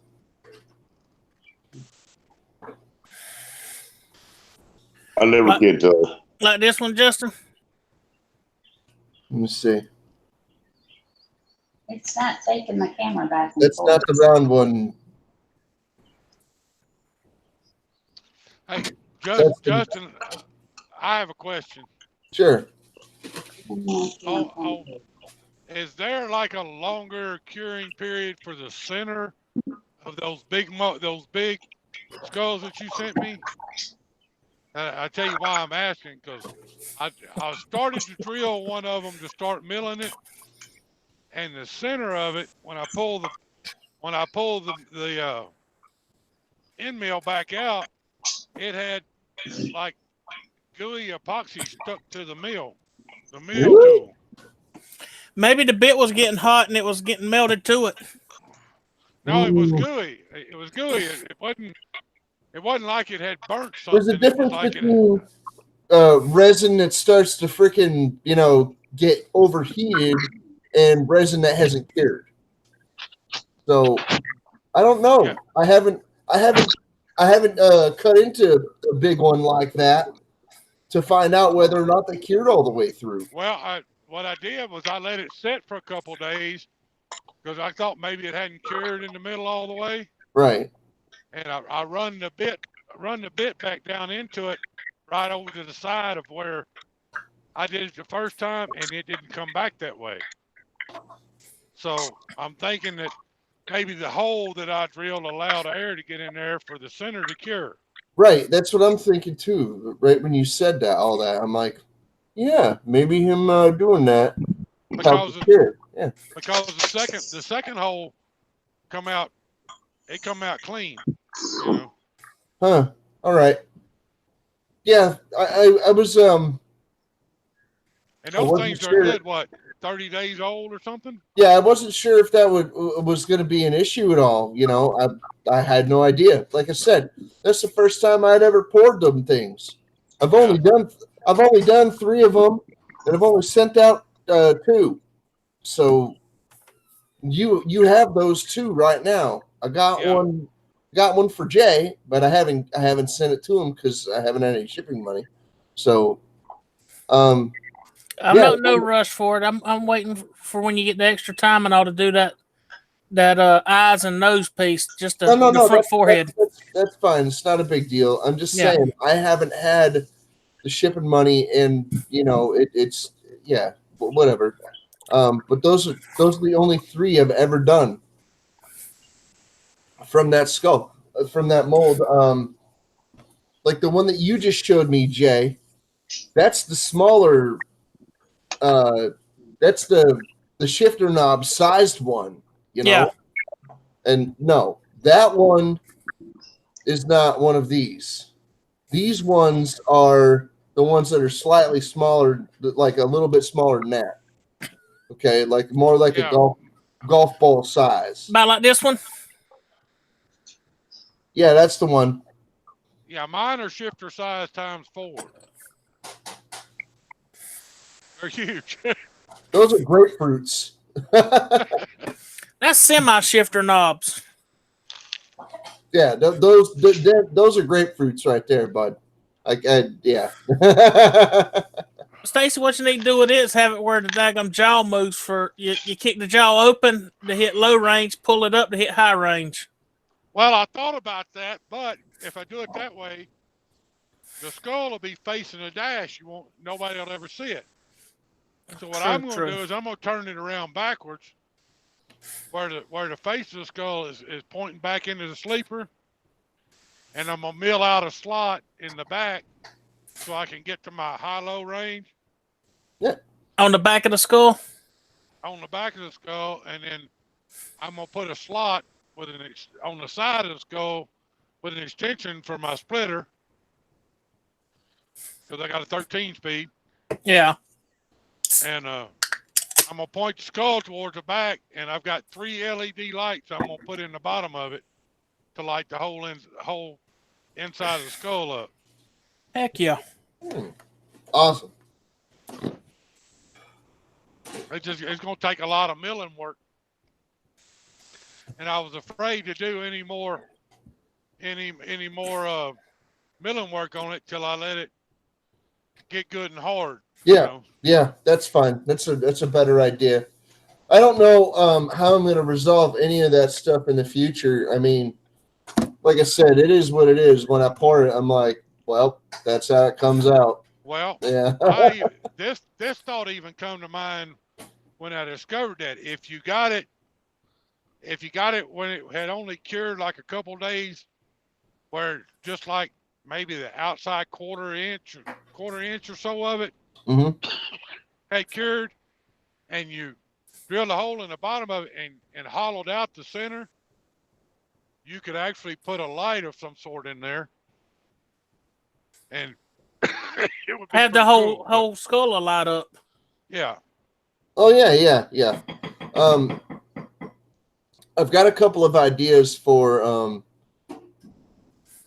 I don't know what it's called, but like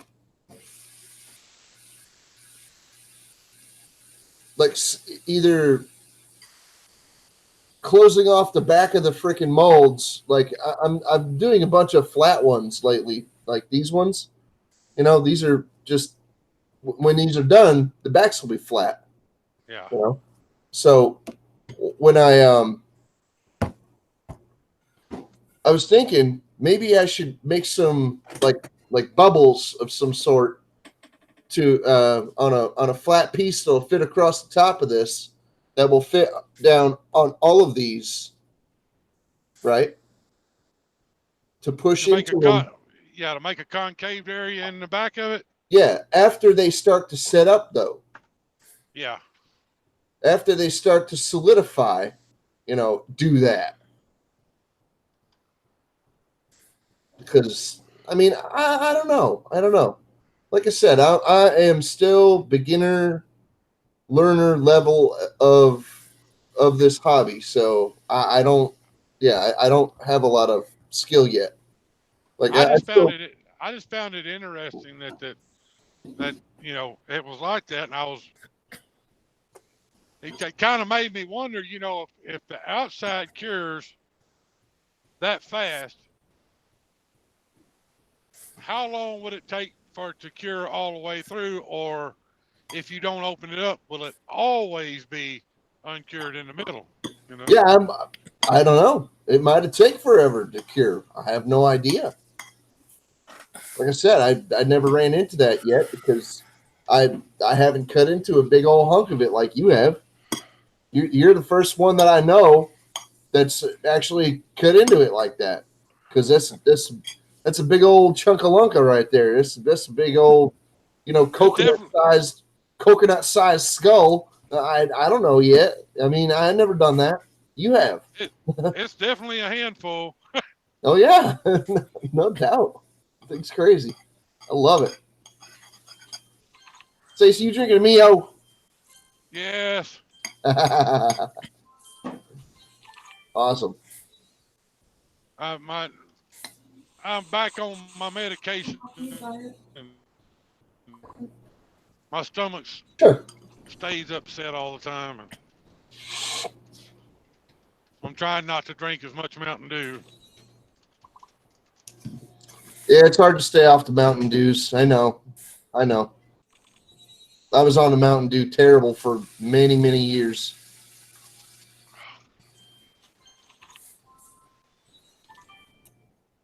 And I got like 15 bottles of that Mio stuff in here, so.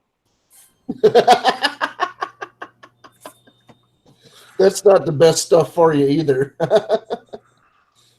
Very, very sugary. I got the sugar-free ones. Oh, jeez. I think. Careful how much of that you drink in one sitting. You might find yourself looking for a rest stop, if you get my meaning. 0 calories. Yeah. The sugar alcohols will have you with the runs. Yeah, big time, buddy. But do you see them? Did you see the video yet of the people doing the sugar-free gummy bear challenge? Yes. Yeah. Oh have you ever got on Amazon and looked up the Haribo sugar-free bear gummy bears and just read the comment section on that? Some of the stories in the sugar-free ones, oh my God, you will laugh for days. That's awesome. I read on those things for a week straight, never read the same one twice, and just died laughing every time. One guy claims that he bought a 5-pound box of them.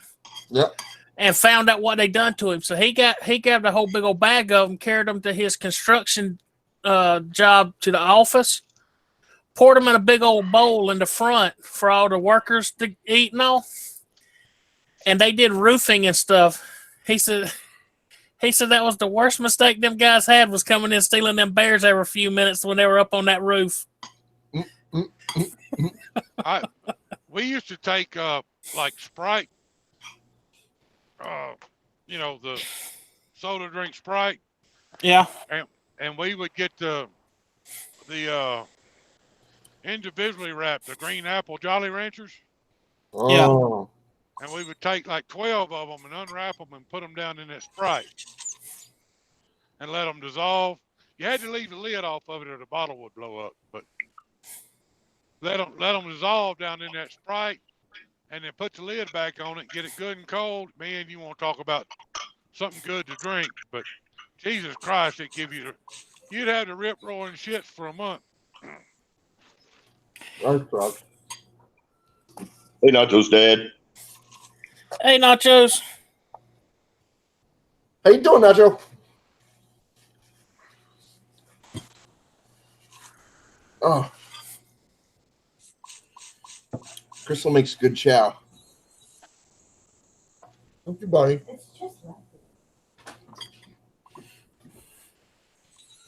Mm.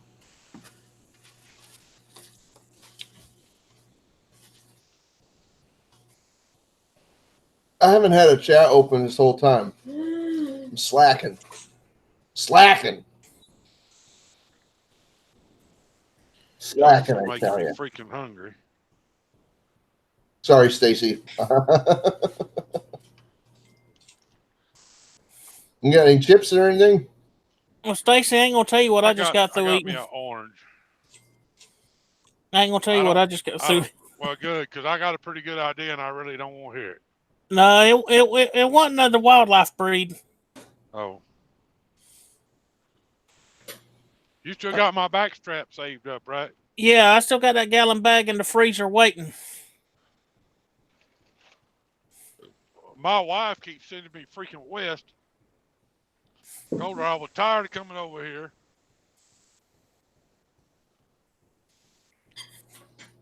And I just told her the morning she booked this load, don't want to go west. And then she comes walking out in the shop and says, it's Las Vegas, east or west? I said, Tabitha, you know it's west. She said, well, good. That's where you're going.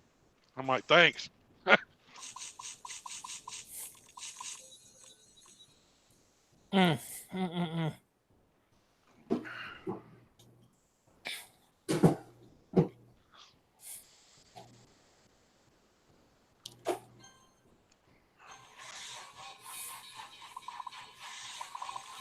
I like these little cutie mandarin oranges.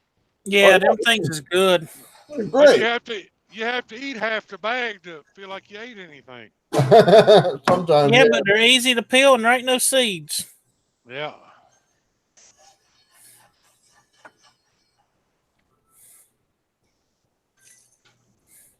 I messed up and bought the Halos one time. They were all right, but they ain't near as good as the cuties are.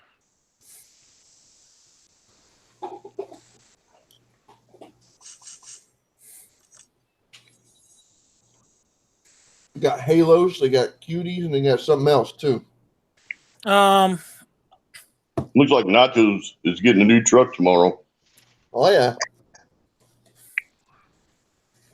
Awesome. I'll make you a deal on a Freightliner.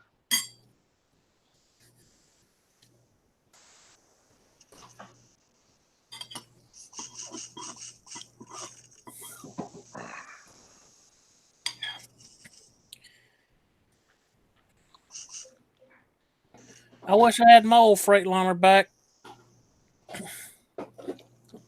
I just got this thing out of the shop Thursday, and the freaking engine light came back on again this morning.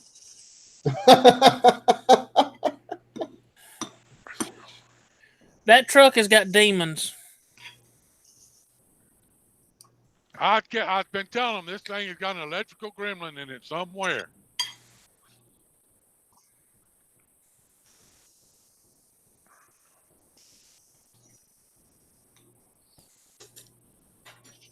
There's a wire rubbing a piece of metal or something somewhere on this truck. Just like 10 miles of cable flowing through that truck. How the hell are you going to ever hunt down a ground out? There is 107 miles of wire on this truck. I'm not surprised. If you ever seen under the dash of an 18-wheeler, you would flip out at how many wires is under that dash. Yeah, I don't. This is why I don't play with the electric wiring in any vehicle. Period. I just don't. My Kenworth, I could pull the dash panel off of it. Everything was labeled. Told you right where it went to. Islam Center. Is it? Yeah. Oh. I don't want no part of what's behind the dash of this thing. It looks like a spider web that's gone nuts. Yeah, I don't play with the wiring in vehicles if I can help it, unless it's a vehicle that I know.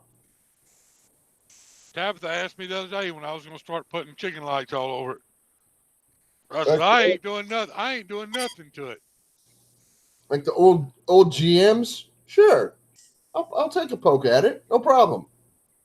I even know the schematic for the well, I used to know it, the schematic for the fuses.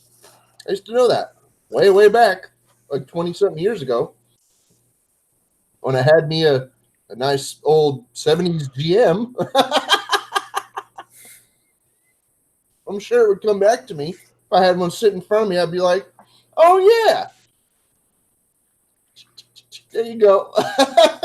And the nice thing about them is from the 60s to the 80s, they were all the same up until about, what, 86, 87? Something like that. Okay. 87 is when they changed the body style, I think. 89. 89, okay. Halfway through 88 is when they changed the first part.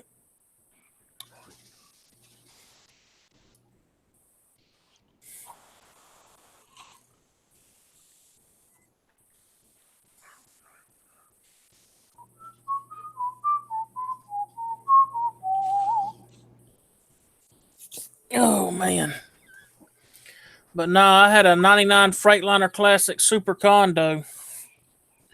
Had a 60 Series Detroit in it with a 10-speed. I love that truck. And like a dummy, when I was offered to buy that, they offered to sell me that truck at a very good deal.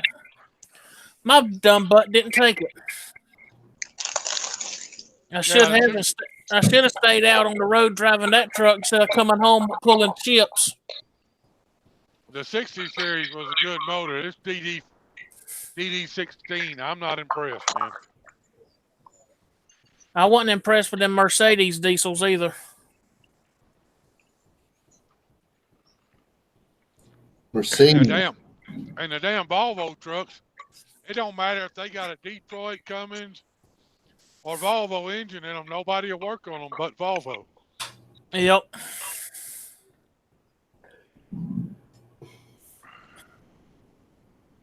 And I like the way the Volvo trucks drive. Hell, that's the smoothest truck on the road. But Oh yeah. Volvos do ride pretty daggum good.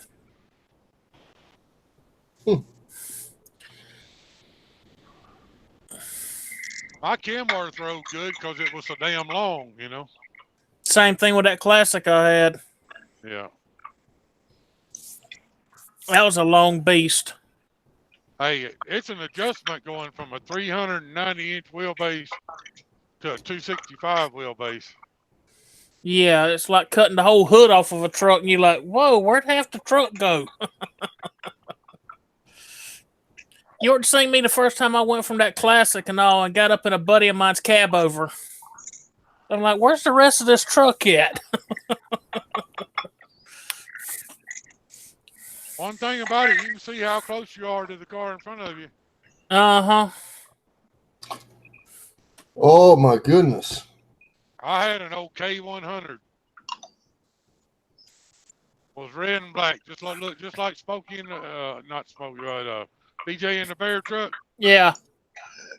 And, I like the old COE trucks.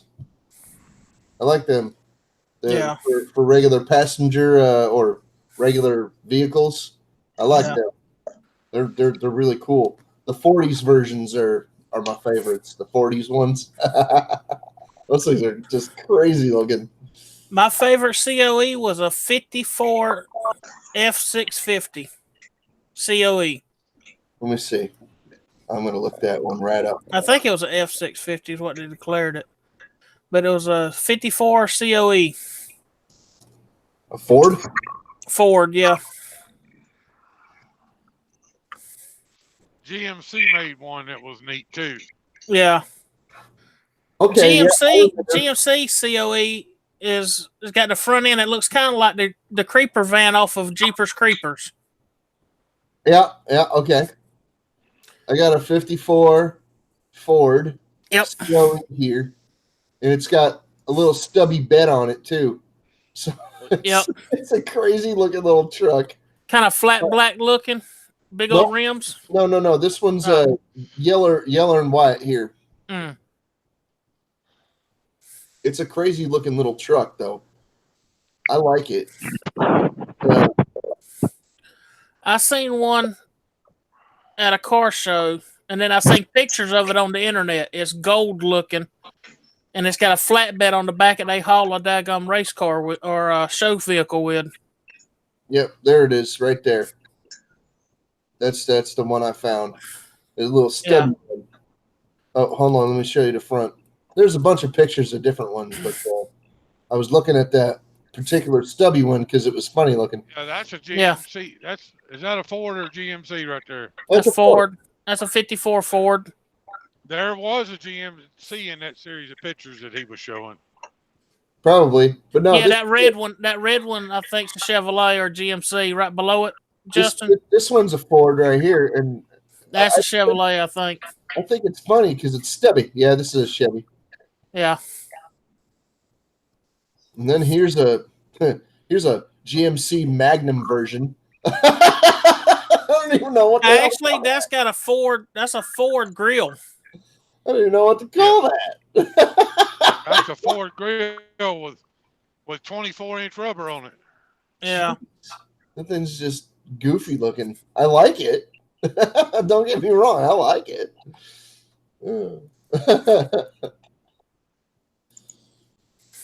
Nothing will get your attention like driving a deuce and a half with a water tank on the back with no baffles and no brakes. Ooh. You hit the brakes and water shoot 40 feet in the air. No brakes. Oh, no brakes. No brakes at all. Yeah, I don't want no part of that. Yeah, downshift and No that. baffles full of water. I was working for a road construction company. I was hauling water for the hydrant rollers. In a closed tank or an open tank? Closed tank. Okay. But it was driving 40 mile an hour downhill, coming up on the construction zone with no brakes. Ooh. Tank of water on the back of that deuce and a half, which was probably about anywhere from 20 to 50,000 gallons of water with no baffle. That's when you just downshift and let the motor try to brake you some and slow it down. And then you put it in the ditch and let them worry about it and say, hey, mechanic, you're supposed to have them brakes fixed. Now go deal with the truck full of water in the ditch. And it's buried. We had an old water tank that we would take the tailgate off our dump truck and put the water tank in the bed of the dump truck and fill it up with water, but we didn't have no lid on it. So every time you pull up to a stoplight, you wash the 4 cars in front of you, you know. And if any of them got the sunroof open or if they were convertible with the top down, whoo! We were at the car wash one day at the drive-through car wash. It was one night. My son, his truck had quit running or something. Anyway, I went up there. I was trying to help him, and we were working on this truck, and these 2 drunk girls come through in this brand new Mustang convertible, and went through they put their $8 in the deal, and they were drunk. I mean, drunk. And she had got her car dirty, and she wanted to wash her car. Well, she didn't realize that the top was down. Oh, you want to talk about big drama, buddy? That was some funny shit. Convertible top down automatic car wash. Yeah. She tore that car wash up trying to get that car out of there. Because those things got those things that lock onto your tire so you can't move. Yeah. Hey, look, it's Tow Mater.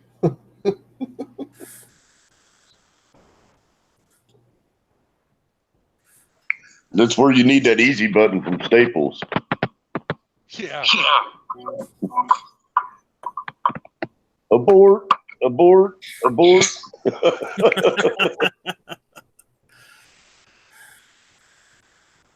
Nope, I don't have an easy button and I don't have an abort button, but I do have the screen button. It's just as good. I had a Chevrolet 1-ton one time. Tabitha took it to the drive-through car wash and forgot she had the sunroof open. That was funny too. Oh no, it's great when you got roller windows and you forget to roll up the back windows. Ooh. In a car where it's hard to unbuckle yourself, turn around and jump into the back seat and roll them up real quick. Yeah, it would be my luck. The one on the passenger side rear would be the one down every time. At least you can reach over and grab that one. The one that's right behind you, you're just like, great. No, about the worst I remember happening is I went riding with a buddy of mine, and he had an old 4-wheel drive truck, and it went to pouring rain. I thought we was all good. It went to pouring rain, and water started coming in the roof, and water started coming up through the floorboard. I'm like, why is my feet getting wet? He said, don't move the floor mat. I said, why? He said, you'll get soaked even worse. He said, there's holes in the floor. I'm like, oh, lovely. The holes in the floor were to drain the water from the holes in the roof. Exactly. I'm like, how do you drive this thing when it rains? He says, I usually don't. He said, I didn't know it was going to rain tonight. I'm like, oh, lovely. Yeah, I've been in plenty of cars where you can see the road going by as you're going down the road. Yeah. Plenty of them. I've rode in a few. Plenty of them. You live down south where the cars don't rust out like they do up here, man. Holy crap, do the cars rust out up here, dude. I'm deep into the rust belt. We have it pretty bad around here between the salt air and they put like constant rain and all. Yeah, our vehicles rust out pretty good down here too. They put like 3 inches of freaking salted dirt on the roads just to melt through the ice sometimes around here. So, oh yeah, I'm just saying, when you got salted dirt ripping up into getting kicked up into the underside of your car, like all winter, it gets ridiculous. So I'm just saying, like up in Maine, forget it. It's like they don't even use sand. It's just salt glaze. They salt glaze the roads up there. They have this like this liquid that they spray that melts all the snow. And when you drive down that thing with a Honda, you could feel your car just like rusting away. Well, I was watching a documentary deal on I wish I could remember what channel it was, but they're trying to figure out ways to heat the asphalt so that it can't freeze in the wintertime. Oh yeah. They were experimenting with it over in Germany or something, and they had it figured out. Huh. The easiest way to do it would be with reflective solar panel material. Well, they were using like ethylene glycol, in a pump system and running it through a heat exchanger, and had coils all through the road. Under the road, yeah. Yeah. Up here in certain parts of New England where they oversalt the roads and stuff, you could actually look around in the paper and find a Honda or like a Hyundai or one of them little tiny Japanese cars that has no floors in it, hardly at all. Either that or it's rusted out, unsafe, and the car's up for parts, but it's only a few years old. And this is like way back. I'm talking. Nowadays, people take preventative measures that have various mixed degrees of success. Nowadays they're building cars out of plastic. Yeah, well, back in the Plastic day, don't rust. Back in the day, if you got a little Japanese car and you're living in New England, there's certain areas where after a few years, your car is not safe to drive on the road anymore. Now a lot of the parts are still good, like the engine and things, the engine and transmission. That's still good, and there'll be engines and transmissions everywhere, all over the place that are still running, and they got low miles on them. But it's like, well, you can't really do anything with the body and the chassis of the car because it's just too badly deteriorated. It's rusted right out. So you go in and you hack out the engine, and you might get a couple of brake parts out of it, but I doubt it, because even them, that's all steel. It's going to just corrode away. then you're not going to find a sound bumper. Forget it. It's not going to happen.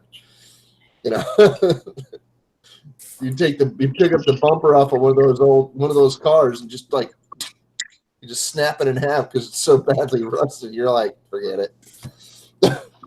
Well, look at the frames on the 18-wheelers that run around up there. Look right in front of the rear tires on them. A lot of them, I've seen trucks running around New England that actually have holes rusted through the frame. Yeah. No doubt. I've seen trailers going down the road that look like they're about to frickin' fall apart. They go over a little bump. And you're like, let's get in another lane. Come on, don't get out from behind this guy. It's like, let's move somewhere else. Yeah, do not follow this sucker up the road. Get in the next lane. I would much rather have him behind me than in front of me. Yeah, let's get off this exit and we'll take back roads for a little while. We'll catch it up the way. We'll catch the interstate up the way a little bit. We got to get out from behind this guy, man. So there's some tractor trailers. I mean, no offense to anybody that drives truck or any of the trucks themselves, but man, I've seen some squirrely stuff in my days, and I'm like, you know. Yeah,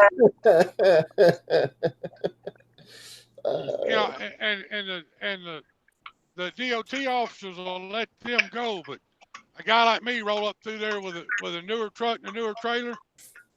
The DOT cops see money. You roll across scales in a newer truck, they're gonna pull you around back every time. If you got too new of a truck or too old of a truck, they'll pull you around. You got to hit that happy medium to where they leave you alone. They'll let the turds go all the time, you know.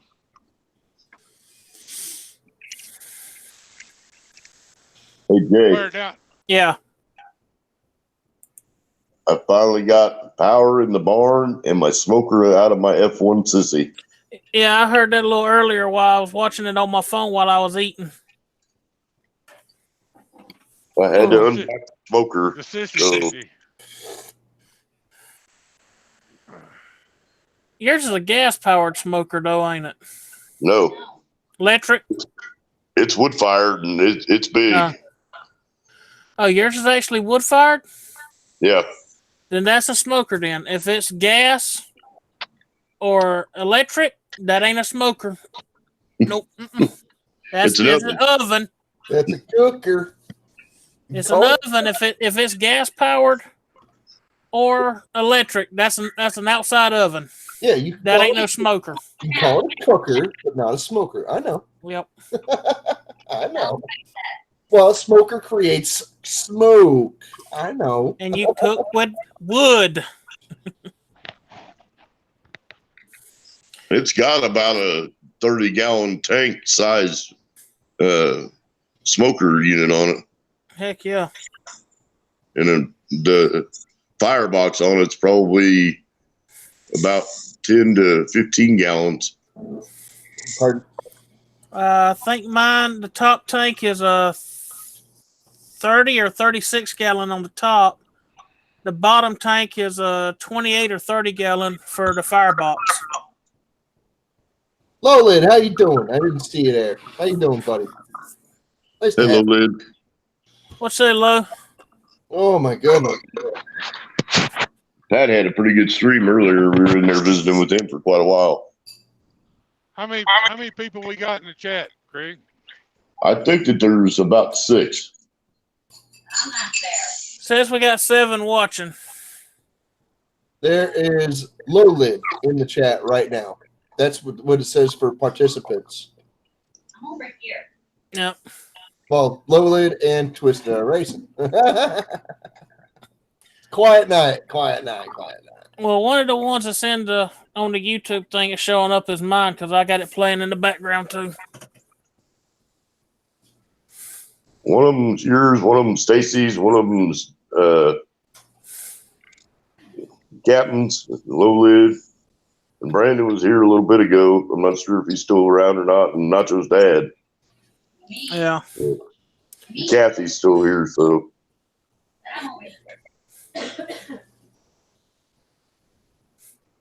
Lola is probably working on that Galaxy some more.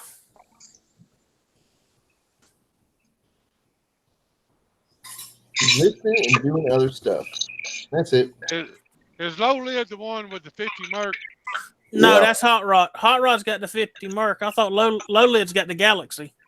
no, Hot Rod's got both Galaxy and the Merc. Hey, it's some random dude that watches the streams. How you doing, random dude that watches the streams? Hey, horse. Hey, horse. Lowlid's the Pat, and he's been working on that 50 Merc with where the top of the car is actually painted and the bottom part's in primer. Oh, yeah, Yeah. okay. That's the one I'm talking about. It's black. Yeah. Yeah. Hey, Katana, what's going on? Matt, how you doing? Hey, Matt. How you doing, brother? I always wanted to build a 50 Merc like with the one that was in that Cobra. Sylvester Stallone movie. Yeah. Yep, Cobra. Marion Cobretti. I think Yep. that Lowlid said that car's chopped 4 inches in the front and 5 inches in the back, and then he's sectioned out part of the body too. So it's pretty custom. You have a Galaxy as well. Yeah, he was messing with the Galaxy the other day on his live stream. Cool. It had a little tick to it. He couldn't figure out what was causing it to tick. But all them 4.6s always had a little tick to them. Tweet out. 4.6, that's a 302, ain't it? Or 289. That 4.6 is that new modular motor. It's I think it's like a 292, Yeah. something like that. 289 was a Ford, 283 was a Chevrolet, right? Yeah. Okay. Always get those two confused. The Ford 4.6 is a 292, and the Chevy 4.8 is a 294. Because that's what I got, is the 4.8.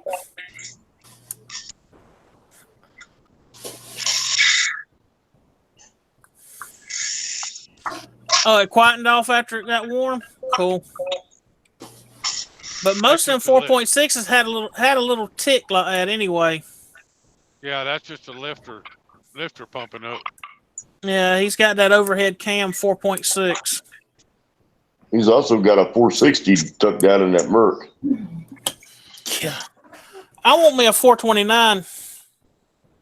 I got a Cobra Jet? 429. I got a 429 Cobra Jet sitting on the engine stand in the toy box. That's what I'm looking for, is a 429 SCJ. And a C6 transmission. I got a C6 laying there too. One of these days, if I ever retire, I'm gonna build me another Cobra kit car, and that's what I'm gonna put in it. Oh, come on, Stacy. Let me have the motor and transmission. And transmissions, he said. I wouldn't mind having a Ford 427. But they're hard to find. The 427 Cobra Jet's a good motor too. But they're harder to find than the 429. The Cobra Jets, there was a 427, a 428, and a 429.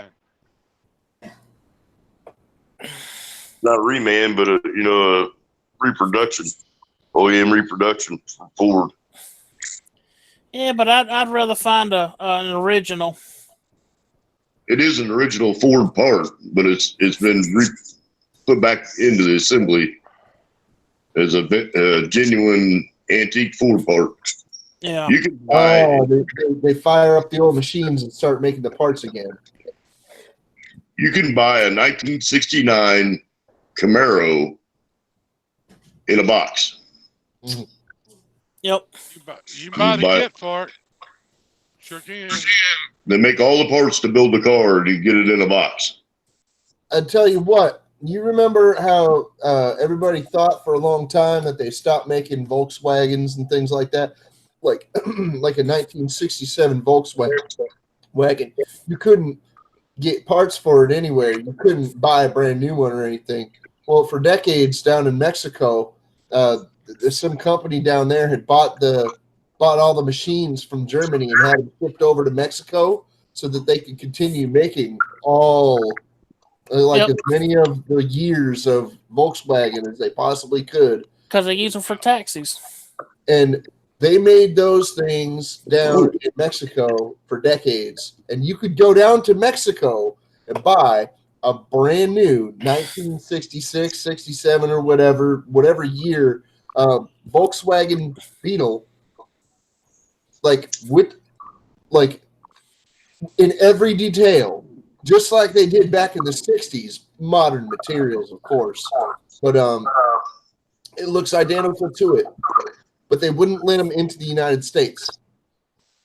You could buy it down there, and you can buy this here, but you could drive it into the United States, but you couldn't get it registered here because they'd look at the date of manufacture and be like, "This car's from Mexico, isn't it?" And they didn't want you bringing them up from Mexico because they didn't want to ruin supposedly the parts people up here. They didn't want, Mexico beating them out for the parts industry. Well, as an inevitability, that happened anyway. Yep. That's just like the DeLoreans. There's a guy in Houston that bought all of the dies from DeLorean Motor Company. Yep. He actually bought out DeLorean Motor Company after he bought all the dies, and he has the original dies that the DeLoreans were made off of, and he can make you a brand new 2019 DeLorean with an upgraded engine kit and everything in it, and it's built right there in Houston. But I mean, you can't afford to buy them. They're, Well, when you're looking at paying that much money for, a DeLorean, and then you look at the newer cars and you weigh your options, you're like, Well, a DeLorean was a piece of shit when it was new. Yeah, you're right. It totally was. Kind of like the Saab. What happened? Why? I mean, granted, the guy has improved the car, but he'll never get past that stereotype that a DeLorean was a piece of shit to begin with. But the only thing the DeLorean had going for it was the all stainless steel body that wouldn't rust. Yep. And it kind of looked cool, but even then, I mean, looks cannot be the only thing about your car unless it's a show car and it just sits there. A show car just sits there. That's it. It looked good back in the day. It just looks odd now.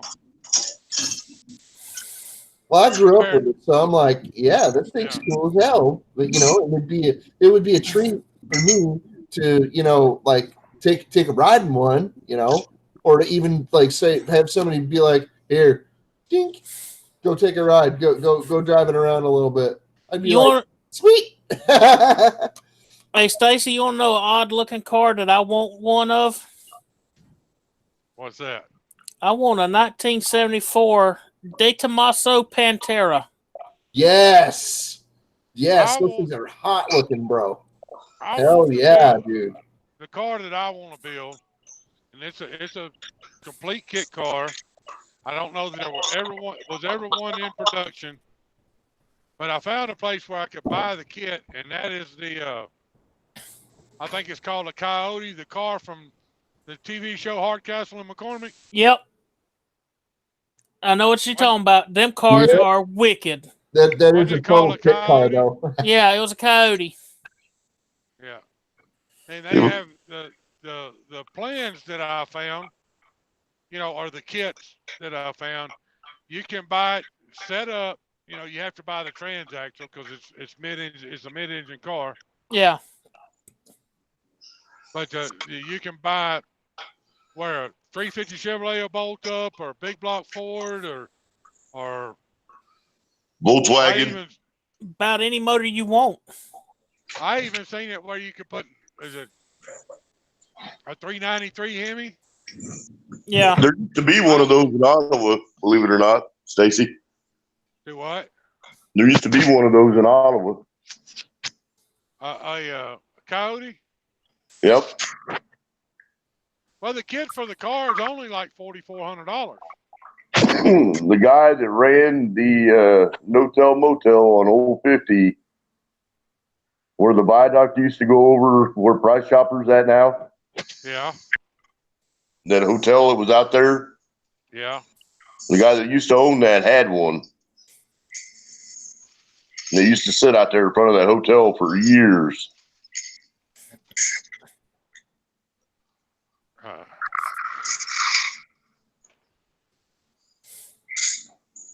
They also built a kit. It's called an Aztec. It was a direct bolt-on to a Volkswagen body, and they recommended that you put a Porsche engine in it.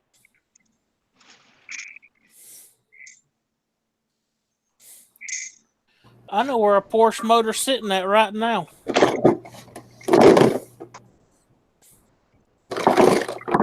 Yep, here we go. I got you, Jay. I got you, Jay. You ready, Jay? I got you, buddy. Right here. Yeah, but the one I want needs to be a little bit bigger than that so I can sit in it and drive. Oh, don't worry. I can't fit in this sucker either. You couldn't get a toenail in that thing. Heck no. This is an original. This is one of the original Matchbox ones with the original paint job on it. It's unaltered. And so is this one. I got two of them here. I got two of these suckers. And I got them for free from a friend of mine. He just gave them to me. I was like, sweet. I wish I still had my Hot Wheels collection from when I was a kid. It'd be worth a lot of money now. Oh man, I had some cars. I had some cars in there. Today they're worth lots of money. I had every damn thing. I played with them so daggone much the wheels fell off of them. Mine got painted and repainted and repainted and repainted. Did I mention the painting? Because there was a lot of it. Say that's the one that you played with it so much, painted it so many times. You could peel a body off and it'd be nothing but paint and the original be underneath it still. From time to time. Yeah, a couple of them actually did probably reach that status. But no, I had paint thinners, so I'd be able to, strip the old paint off and put new paint on. And, because I painted models a lot when I was a kid. Mm-hmm. I was a modeling freak, dude. I freaking did all the car models and everything. I freaking, I did it. I did it all. I did it all back in the day. Everything. All of it. I did the model car too when I got a little older, but when I was a kid, I had the complete Hot Wheels garage to hold like 400 cars. Oh wow. And it was full. Let me tell you. When I divorced my first wife, I gave my Hot Wheels collection to my oldest son that I hadn't spoke to since he was probably 3 years old. So. I'm sorry. Well, anyway, I didn't just make car models. I made dragster models because I love funny cars. Yeah. Oh my goodness, dude! I freaking have an absolute obsession with funny cars when I was a little kid. Wow, dude! Holy crap, are funny cars like the coolest thing ever, especially the jet-powered ones. Get out of here! Come on! Oh yeah! Come on, dude! Those are the coolest cars ever. But anyway, I also made all the airplane models. I also made not just the jet planes, but the prop planes like the old Red Barons and stuff. I did it all. The Mustangs, the P-38s. I did it all of them. Every single one of them I could find, I did them. Hey, Justin, we have a guy in our car club that me and my cousin Todd are in. He owns an original Jungle Jim 69 Barracuda funny car. Oh wow! Original, built by Jungle Jim, and the body and everything on it is flawless. How in the hell did he manage to get his hands on that? He bought the whole car he bought the car. He had a couple cars. Oh, Don Garlett's, the front engine dragsters. Yeah. He had come across a couple of the old original Don Garlett's dragsters in a barn somewhere. I don't know how he acquired them, but he traded Don Garlett's the two front engine dragsters for the Jungle Jim car. I could see that. Because Don Garlett's got that big old museum and shopping all down there in Florida. Yeah. Well, you know what happens to the old guys that refuse to sell out when they're still alive? When they die, Broke. when they die, their families end up selling it, and it just gets everywhere. Little bits and pieces of it get scattered all over the place, and it's hard to keep it all in one spot unless somebody like makes a museum or does a tribute to them or something, and then like. What you say, off-road mud mowers? Off-road mud mowers, how you doing? Yeah, but anyway, I made all the models. I made them all. I made all the space shuttle ones, all the landers, all the rockets and everything. I made them all. Everything that I can get my hands on. I built boats. I built helicopters. I built trains. All of it. I did the track racing cars. I didn't do the larger scale ones. Just the little tiny ones. They're the size of these things. Just these, just regular freaking slot racers. I did it all the modeling stuff. I did it. I did wood modeling. I did metal modeling. I did plastic, polystyrene. I did all of it. It's a piece of piss. I did it all. I did it all of it. As much of it as I could do. Crazy amounts. I did the plastic models, 124 scales and stuff. Okay. And then I started getting into the remote control NASCAR style oval track remote control cars. Yeah. Yeah. I never did. I had a couple of the off-road trucks and stuff, but where I lived at, not very far from the house, they had a remote control racetrack, oval racetrack, asphalt track to race the remote control cars. So that was a no-brainer for me. Hey, if you want to race, you do the. I had a 1/10 scale. We did that for 5 or 6 years, and then they extended the track. And then we started doing the quarter scale stuff. Quarter scale, jeez. that started getting into some big money. Yeah, it does. I couldn't afford to do it no more. So they brought back the 10th scale cars, running them on the quarter scale track.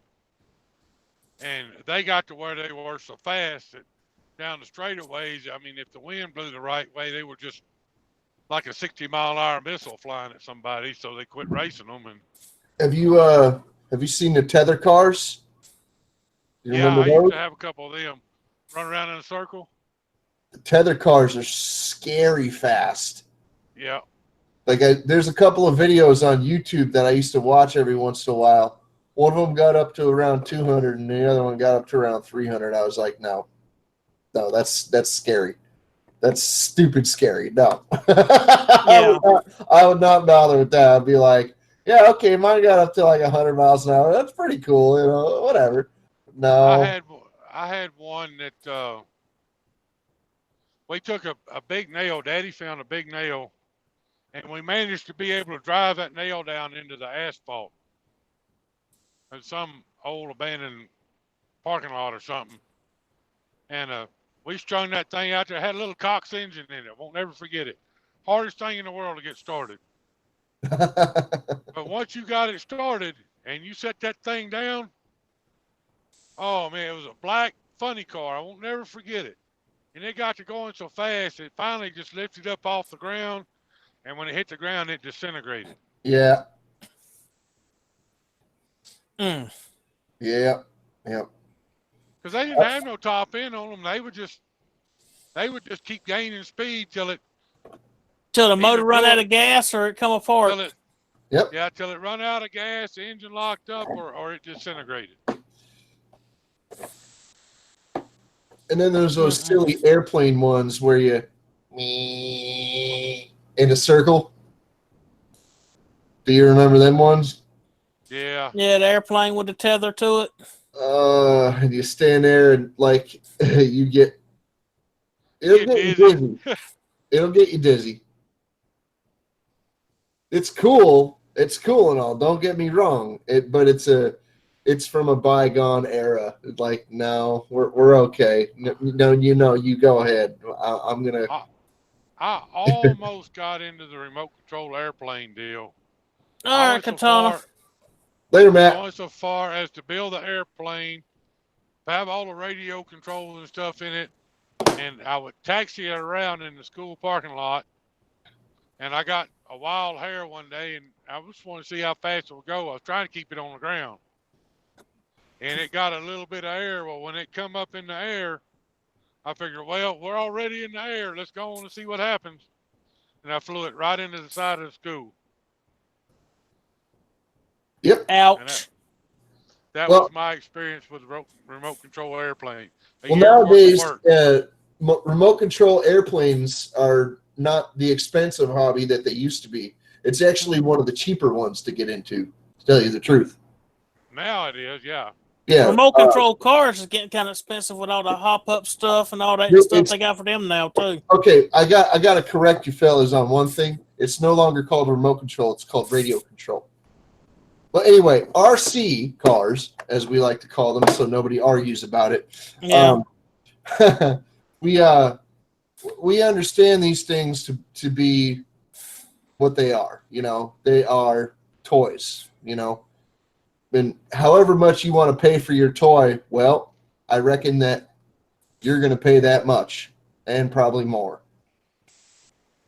Like whatever you're willing to pay for that toy, you're going to pay that much. And then you're going to double it. Just saying. Well, sure. How much do you pay for a quad? And then how much do you pay for the upkeep? Hey, I just got $6,000. I can afford this 4-wheeler. And then you go and get it. And how much is it going to cost you over the next 3 years to rebuild the engine when you pop it? And you know all this other stuff. How much money you're going to put in for oil? You know how many sets of tires you're going to go through? Well, that's How many times you go to the hospital for breaking your arm? That's like my freaking Harley. I paid $18,000 for the bike and turn around in 6 months, spend another $25,000 on chrome. You know? That's too much money. Well, anyway, so I've had a bit of a mixed past with RC cars. I used to do a lot with it when I was younger. I started getting back into it because my friend had a box of it sitting there, and I had seen his boxes of RC stuff before, and he wouldn't do nothing with it. So I'm finally like, all right, I'm done. I'm done with you. What's going on with that box? I just took a look at it, and he's like, well, you didn't drag that stuff out, did you? I'm like, and he's getting mad, and I'm like, well, what the hell's wrong with you? Why are you getting so mad? He's like, oh, because, you know, this and that. I'm like, well, all your this and that's aside, I mean, I'm not trying to drag you back into the hobby or anything, but, you know, you ain't done nothing with it. I'm interested, and you ain't told me what you gonna do. You've been stringing me along for years. Now, I could go and find this hobby myself. Yeah, but I'm kind of, yeah, I'll admit it. I'm trying to draw you out a little bit and get you to freaking, like, notice that, you know, you used to do this. Do you remember this? This isn't a bad thing. And he wasn't interested. So I said, well, I'm going to go through this box anyway. And I did. I went right through this big old box of crap that he had, all RC stuff. And he, you know, and it's all junk. And I could see that it's all junk. And eventually he says, you know, if you want that box of stuff, you can have it. I'm like, okay. And I ended up giving him like $25 for it or whatever, you know, because there was a car in there. And I said, you know, there's a car in there. He's like, is there? I'm like, yeah. He's like, oh, I thought it was. He said he thought it was just a bunch of parts. But no, there was a associated RC10 probably. There's an RC10 in there, buggy. And I fixed that up, and you know, I got it going and everything, and I had my fun with it. I did a couple of little rat rod style builds with it. I got a couple of videos about that in my YouTube history and everything. So yeah, I eventually ended up getting rid of that thing because it was just worn out. It was beat up, and I figure I'm going to go to the next level. I'm gonna go do something else, and things progress, and the hobby immediately gets too expensive for me. I can't maintain it, so I stopped. I Yeah. went and I sold everything that because I got way ahead of myself and I couldn't even focus on one thing anymore, and I stopped. I said, I'm done. I have to get rid of all of this, and I have to stop right now, or I'm gonna end up freaking living in a cardboard box. This is dumb. So I stopped, and I sold everything that I had. I mean, there's like one straggler that I have, and it's just a box full of just nonsense. It's just I can't even do anything with it because I don't have all the parts. So there's no engine for it. So yeah, that's it. I had to stop, and that's what ends up happening to a lot of my projects and hobbies and things. I end up having to stop and say I can't do this anymore because I don't have any money to do it anymore. That's it. I just don't. If I don't have it, I can't do it anymore. So RC modeling, that kind of thing, it gets out of hand and it gets everywhere. It fills the house, and I'm like, I really don't have anywhere to put all this stuff. And I end up selling it all, and I pay the rent, and I can't even shed a tear about it. My wife calls me Mr. Not Good Enough. Because everything I mess with, I have to take it apart, try to improve it, make it faster, make it stronger, whatever. And it don't matter what I'm messing with. I mean, it can be a freaking box fan, and I gotta figure out how to try to make it blow harder, or something. Yeah. Well, And she calls me Mr. Good Enough is never good enough, or something like that. it sounds like you have Colin Furze syndrome. And if you don't know who Colin Furze is, I recommend that you look him up right I know who it is. now. I know who he is. Man, is he he's not the king, but he's one of the kings of overdoing it. That's why I always have so many damn projects in the shop, because I can't never leave anything alone, No, I break lots of stuff too. That's like my Cub Cadet. I mean, I done farted around and figured out how to put a hydraulic 3-point hitch on the back of it. Yep. Yep.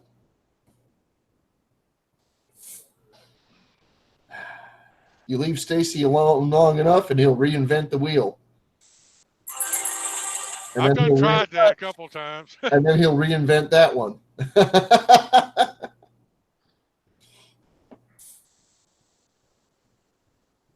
Oh, hey, Mama, how you doing? I'm sorry, we got caught up like just babbling and stuff. How you doing? Good to see you. Hey, Mama. I'll be back. All right. Sorry, I just said hi and now I gotta go, but I'll be back. We got any thumbs down yet? Nope.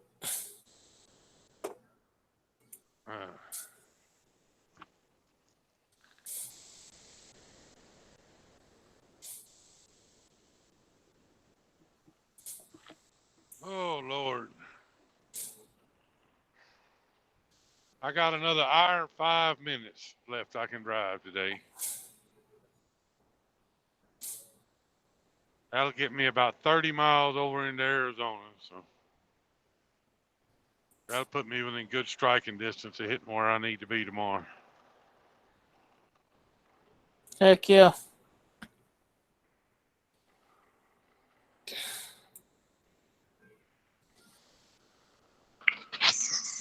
Hey, Mama.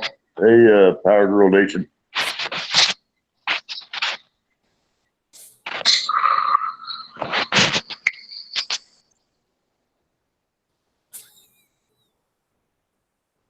Hey, Craig, where are we at for likes and stuff? I can't see none of that.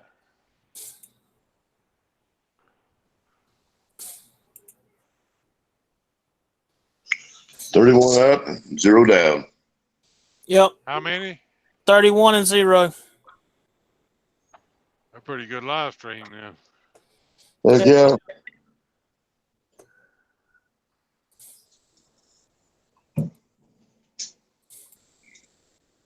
How's Doug doing anyway, Mama?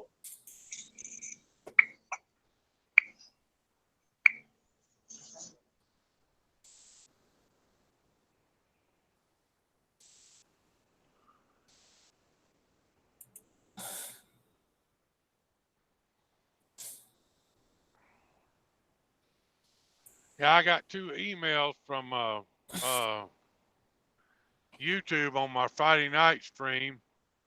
One of them was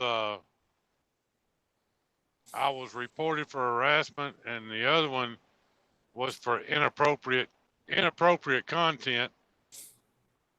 I went back and watched the whole stream. I didn't see nothing. We're talking about harassment and inappropriate content. What were they watching? The only thing I can think of was the guy. It had to have been the guy that I kicked out of the stream.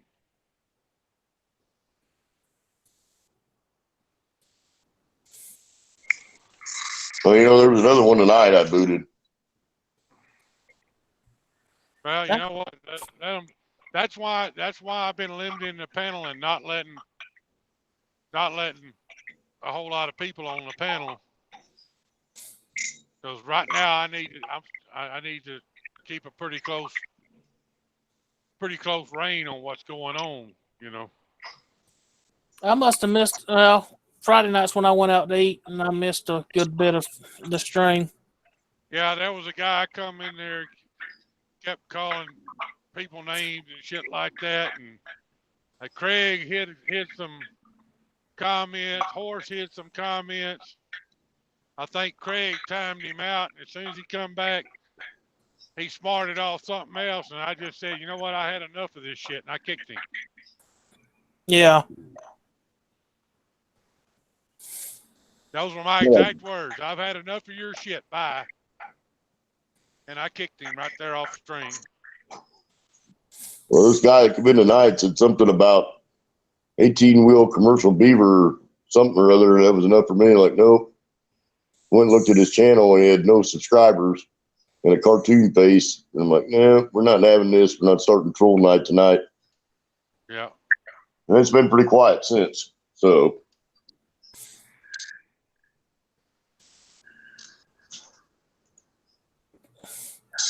Mama, tell him to drink some, if his kidneys are hurting him, tell him to drink some cranberry juice. Help flush his kidneys and all, and they might start feeling better. That cranberry juice might not be a good idea with that chemo. Oh, yeah, that's true, too. Might need to talk to his doctor and find out what he can take to help flush his kidneys. Sandra, go down to Walgreens, because mine used to mess with me like that. It's called Azo, A-Z-O. Is the liver flush? It's a kidney pill. It'll flush his kidneys. Oh, kidney flush. Yeah, What's and that? it'll, What's this? Oh, it's called Liverite. when he takes a leak, it'll be either red or blue, depending on which pill you get. But that'll help. After a day or two, that'll start giving him some relief on his kidney. She says his potassium's messed up. Yeah. Diabetes? I know diabetes messes with your potassium pretty well.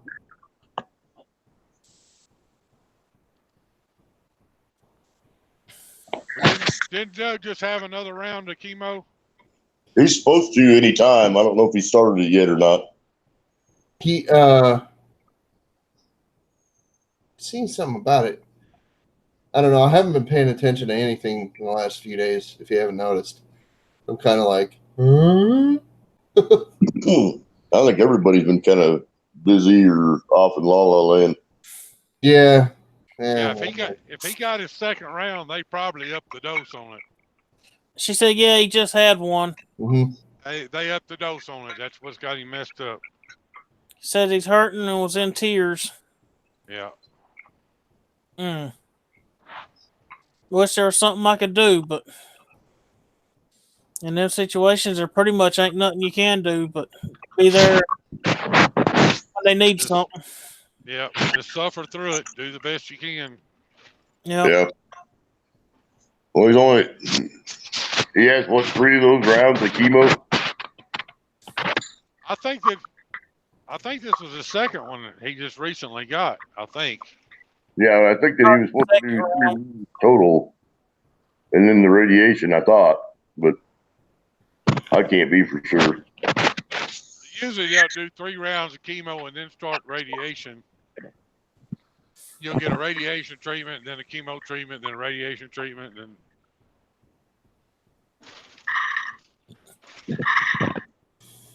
It's usually up to like 10 rounds, you know, if they're doing it by needle.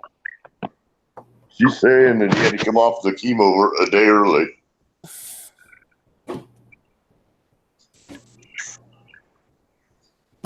They got him set up for 3 chemo sessions or 3 rounds of it.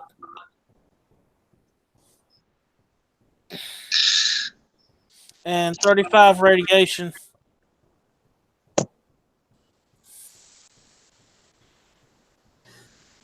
Yeah, that's a rough deal, man.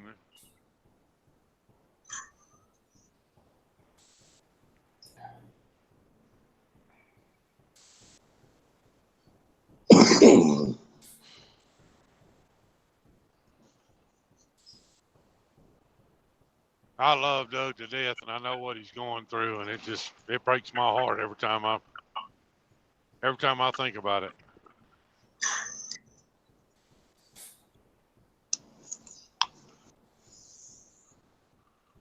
Mama said when he goes for his next round of chemo, they'll start his radiation too.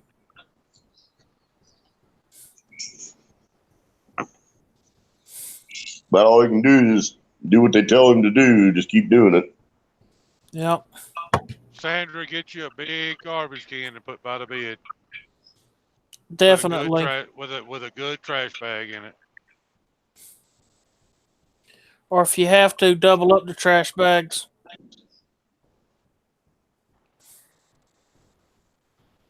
The first round of radiation is the worst because you don't know what to expect. Round 2 is a little easier because you kind of know what's going to take place. You know.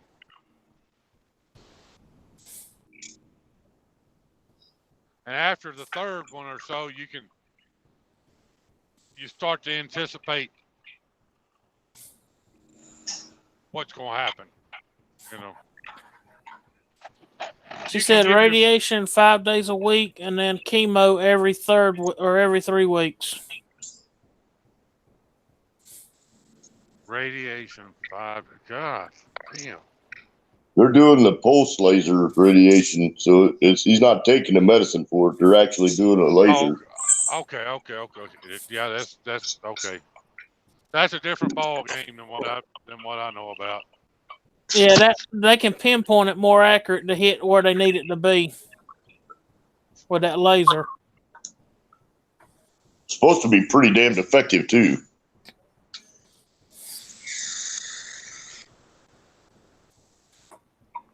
You know, they've got that shit down now where they can target a single cell. Yep. That just blows my mind.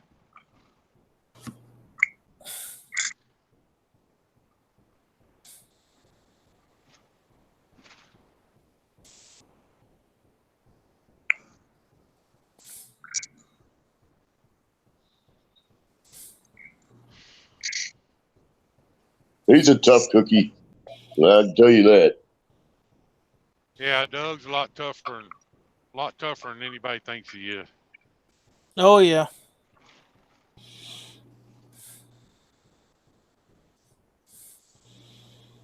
He's a big baby when it comes to Mama. He's a pretty tough old bird.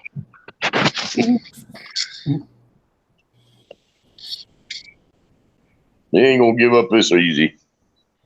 Hell no. Oh, I know he won't give up because he's afraid I'll come out there and kick his ass. That's what I was finna say. If he even thinks about giving up, I'm gonna put my foot so far up his ass, he gonna have to untie my shoe from inside his mouth. He gonna be in so much trouble. There'll be people coming from every direction. Yep. He'll be going to the hospital with about 8 shoes and only 2 on his feet. The rest of them gonna have people hopping behind him. Slow down, damn it! I can't keep up.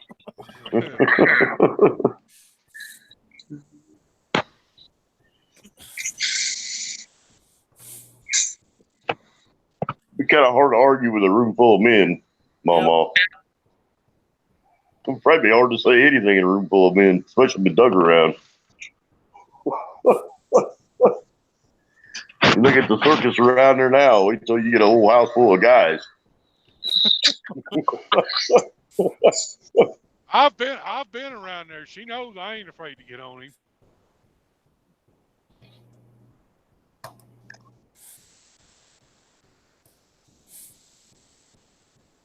Don't kid yourself, though. Doug Strong is a bull ox. Yep. Stubborn is one too. No, that's a jackass that he's stubborn like, but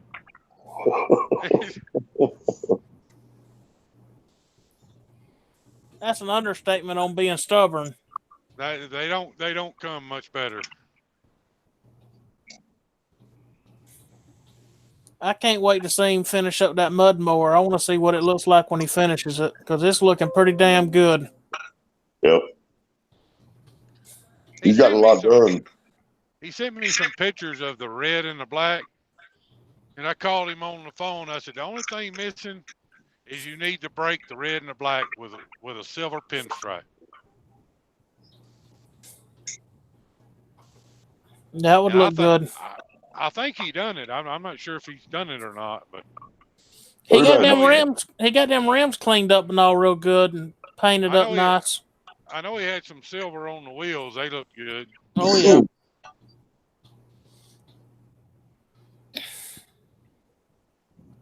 I like it. Yeah, you can tell that he's been busting his tail on it. That's for sure. Well, you know, it's good. It's good to have something like that to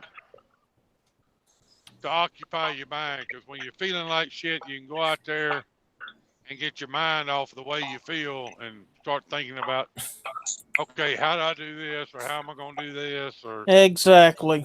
You know, even if you just sit down and look at it, okay, will this work, or will this work, or you know, just something to occupy your mind. You know, my deal was the airbrush. When I felt bad, I would sit down back there in the sleeper and get my little airbrush and start, you know. Let us know what's going on, Mama. Yep. It's up to date. Sandra, She's having trouble peeing. She's going to take him to the ER. Sandra, y'all going to be, does Doug have anything scheduled for tomorrow? I don't know. She just said that she's taking him to the ER, that he can't pee now. Damn, dude. He may have developed a stone. Or got a kidney infection. He probably already had a stone and something knocked it loose. Very well could have. Yeah, that very well could be too. The stone doesn't form overnight. I'm just saying. No, I've had them. That forms over time. Yeah. If it worked one loose and it went down and stopped it, yeah, they need to bust that up with ultrasonic. Well, has anybody hit him in the spine with a bat lately? I mean, that could dislodge it. Mama might have got him with a rope. Joke. I'm just trying to lighten the mood a little. She probably smacked him with a rolling pin. That's where I was going with that. Thank you. Hey, somebody got it. I passed a kidney stone one time, and that is no fun. I've passed many. I passed 6 and 3 and about 2.5 to 3 months out on the road. I've passed many over the years. I've heard the tink in the bottom of the bowl. Tink, tink. I know. I've heard it many times. I heard one that sounded like you dropped a BB on asphalt. Yeah. Yeah. It's like That thing hurt.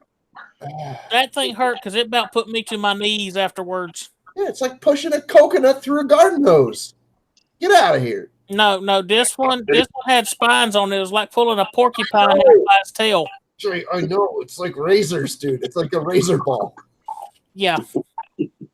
Oh, God. And of all things, that was the last one that was like that. The rest of them were just small and smooth and come out with no problem. That last one was like, something's gonna give. Something's gonna give. Tink, tink, tink, tink, tink, tink. I'm like, what the hell was that? I thought something was gonna pop. I thought it was hung up on something, and it's like, and you're sitting sideways like this, trying to. I was in between the cab of my truck and the front drive axle. I had one hand on the frame and one hand up on that handhold thing on the fairing, to where you can step up on the steps to go up on the back of the cab. And I was straining so hard, I thought I was going to blow a blood vessel in my head. Yeah, I thought somebody was like. I passed one time. I literally laid my upper body down on the catwalk. Oh, if I could have got up there, I probably would have done the same, but I couldn't get up there.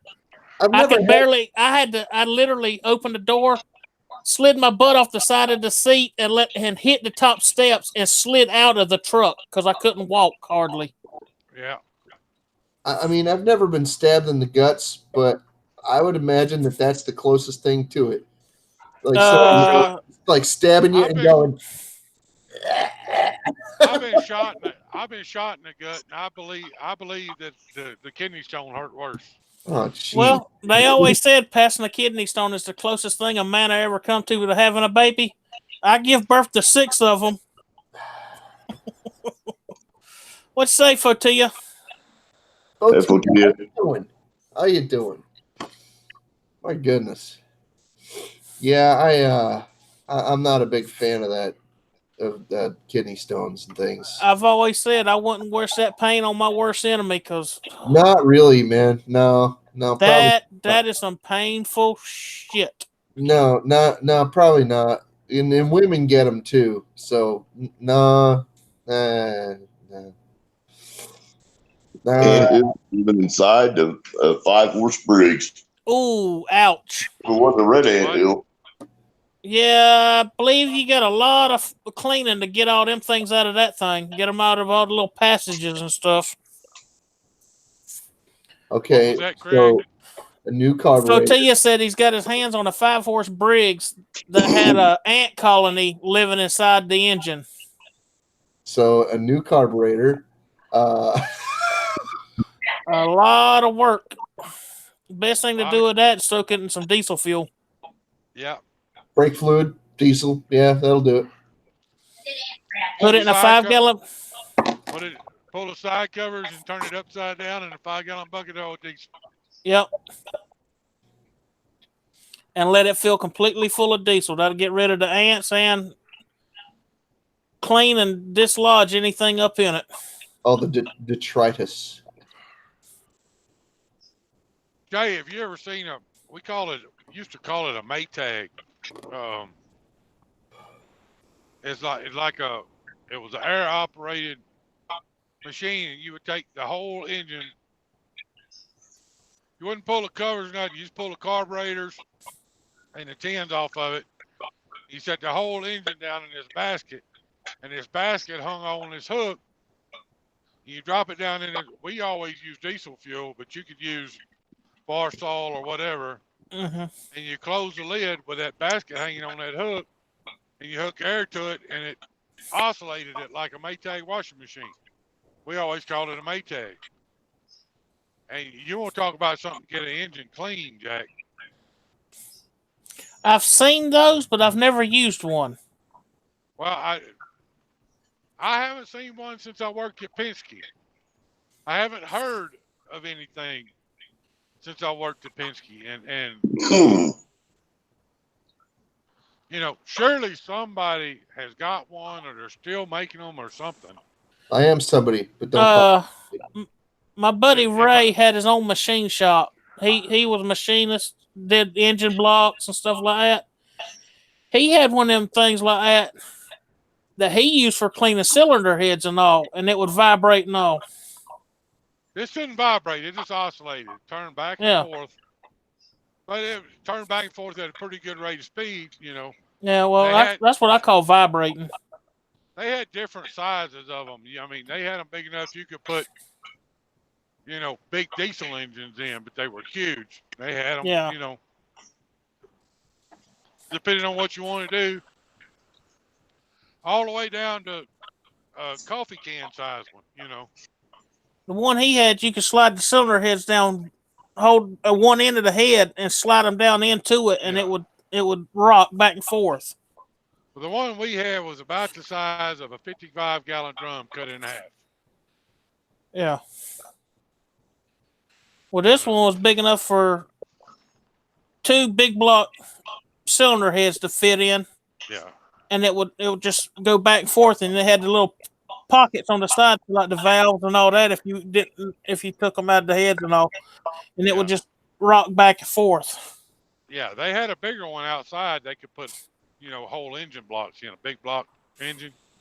Well, that's all he had for that was for the cylinder heads and all. But for his engine blocks, he had a big old metal vat outside. Yeah. You hit a button and the metal lid come up, and a plate with a bunch of holes in it would come up. You set the engine block on it, hit the button, it would go back into it, and that tank was heated. He'd leave it. He'd leave an engine block in it overnight, and the next day when you come out there and hit that button, it lifted up. It looked like a brand new engine block. I don't care how bad it looked when it went in. Yeah. That's It an come acid out. tank. Yeah. He said a rat got in it one time, fell in it. He said the next morning there wasn't nothing left, not even no hair, Yep. Yeah, no just a few bones, no nothing. It dissolved the whole thing. I was like, wow. We found in our acid tank at Penske, it was outside, and we found squirrel bodies and Or the remains of what was a squirrel body. yeah, squirrels, cats. I think we even found a dog one time. But They get up there and start sniffing and fall in, and it's over with for them. Well, our tank sit mostly down in the ground, you know, and I don't know, about a foot of it stuck out of the ground, you know, but the most part of it was down in the bottom, you know, down buried in the ground, and they always told me that animals like the smell of the acid. I guess it puts off some kind of smell or something that they liked, and that's why we were always finding animals in there. Yeah. But how they got that 3/4 inch plate lid open, I'll never know. But somebody had to have left the lid open on it or something. Had to have. Because my buddy on his thing, it had a probably 3/8 inch thick sheet plate that went down over the top with angle all the way around it that fit over tight seal. Well, if we wanted something to like, if we were in a hurry for something and we needed it to clean fast, yeah, we would take like a brick, you know, just like a regular home brick, yeah, and stand it on its end and prop the lid open, and we had a stainless steel tube that hooked on the end of an air hose. And aerate it. We stick that tube down in there and pump about 5 pounds of air continuously through that acid, you know, and in 5-6 hours, you know, typical soak time is 48 hours. Yeah. We could aerate that tank and 5-6 hours to go. Yeah, that one that my buddy Ray had, it was heated at, I think he said either 190 something degrees or just over 200 degrees is what they heated it to. Yeah. He said, you didn't want to get it above 220 degrees. He said, that stuff gets volatile over that. But you try to keep it Yeah, between start the 190 and the jumping 2. and shit. He said between a 190 and about 205 is where they tried to keep it at. But man, I seen they brought in a big block Ford motor, and it was so rusted and nasty looking. I'm like, there ain't no saving that. He said, come out here tomorrow and look at it when I take it out the tank. I come back out there after it been in there 24 hours. When it come out, it looked like a brand new motor from the daggum manufacturer. I was like, whoa. I slipped one time and stuck my foot in there right above my ankle. Ooh. And it didn't take me long to shake that shoe and that sock off and get to the water hose. And yeah. By the time I got back to my shoe, it was all curling up and gooey and yeah. You know. About like a buddy of mine out there at the mill. He was working with Rail Link, and they were moving them cars in and out of the pup mill. And they backed up and on. He went to step off that one rail car, and he stepped down, thought it was a mud puddle. Come to find out it was white liquor. Eat his rubber boot, slam off of him. He said it was all he could do to find somewhere to start washing that stuff off before it started eating into his foot. On the street, we're going to check in with. Sorry, I've been trying to mute that for a while. Oh, lordy, lordy, lordy. Yeah, I know. I'm dreading tomorrow. Why? I got to go back to my stomach doctor again. It could be good or bad. As long as they don't change my meds again, because I'm just now getting used to this one. Even though it took them. I went the first part of March. And it took them till 2 weeks ago to finally get my daggone prescription called in for some reason. Walmart kept saying, oh, we don't have a prescription and all. But then when I went to put in for a refill for one of my other medicines, a new medication showed up. I'm like, okay, what is this? And I started reading. I clicked on it, started reading, and saw what doctor ordered it. And I'm like, and seen that it had been ordered since the middle of March. Middle of March. And I'm like, and Walmart never let me know that it was ready or whatever. Then when I went out there, they like, oh, yeah, we had this. It's been waiting. We was wondering when you were coming to get it. I'm like, I never got the email. I never got the text. No, nothing saying it was filled. I said, I asked y'all about it for a week after I went to the doctor, and y'all said there was no prescription. Oh, that's our bad. I'm like, you think?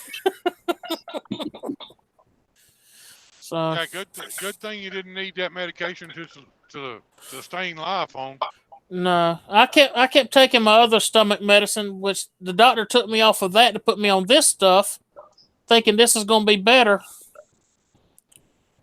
Actually, I think the other medicine was doing me better than what this is doing.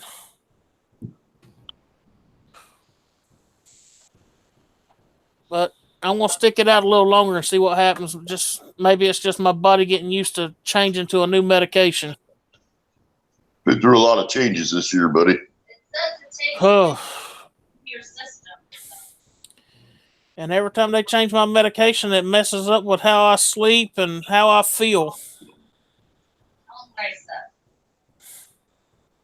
How's that machine working? You been able to get any use out of it? I've tried it a bunch of times. I can't sleep with that thing on. You have to keep trying, buddy. I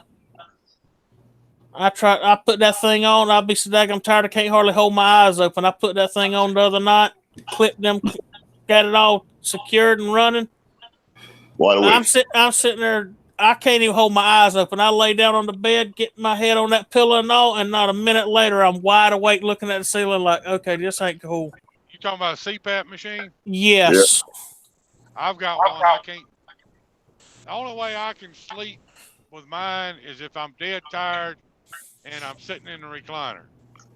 I can't sleep laying down with it on. I can't lay down in the bed with mine. And I don't like sleeping sitting up. So I don't, most time I don't use it, you know. Well, I just got mine and I've been trying, but I can't sleep with it. I definitely can't fit nothing on it because of my beard and all, and I can't stand nothing on my face anyway. I don't even like covers near my face when I sleep. But like I said, it took me about a year to get to the point where I could wear mine. Mine is just that little small one. It fits just over your nose. So it ain't so bad because it just fits right over your nose. But I've got to where I got to have a fan blowing directly in my face in order for me to go to sleep. Well, my ceiling fan never turns off. My ceiling fan stays on 24/7. I know a lot of people that are like that. My friend Mike, he sleeps. He's got one of those little clamp-on fans. He clamps it to his headboard, and it's like right there on his face the whole night. Yeah, my fan is no more than a foot away from my face at any given time if I'm asleep. Yeah, he's like that. He has to have it. Like he says, he can sleep without it, but it's terrible. He doesn't like it. He prefers to have that fan like solid on his face. He started doing that. I carry an electric fan in this truck, and I've always done that for if I wind up having to stay in a hotel or something, I can carry my fan with me. Because if I don't have a fan, I can't sleep. Yeah. My fan stays on 24/7. Even in wintertime, I got to have that fan going.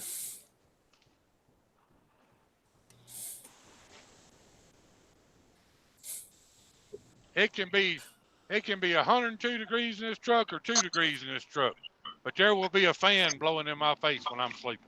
Yep. Just don't do like I did. I was up in Michigan or Wisconsin one. I can't remember which. It was a comfortable day out. Had the air conditioner going and all. Laid down to take a nap because I was tired. It was probably about 7:30 or so. Sun was just set, going down and all.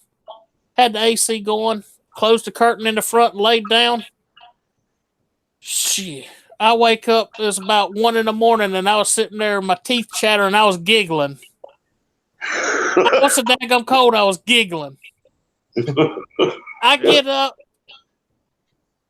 I had the AC running in the front of the truck and the AC running in the bunk. I turned the bunk one off.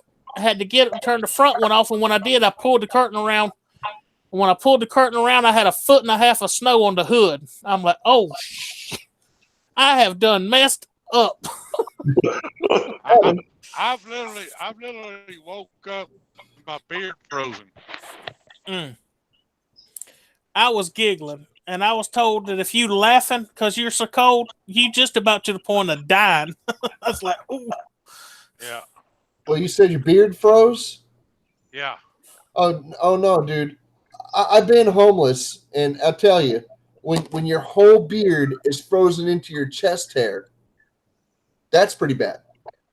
Well, mine wasn't that bad. I mean, well, you actually had some protection against the cold. I had a jean jacket and a t-shirt.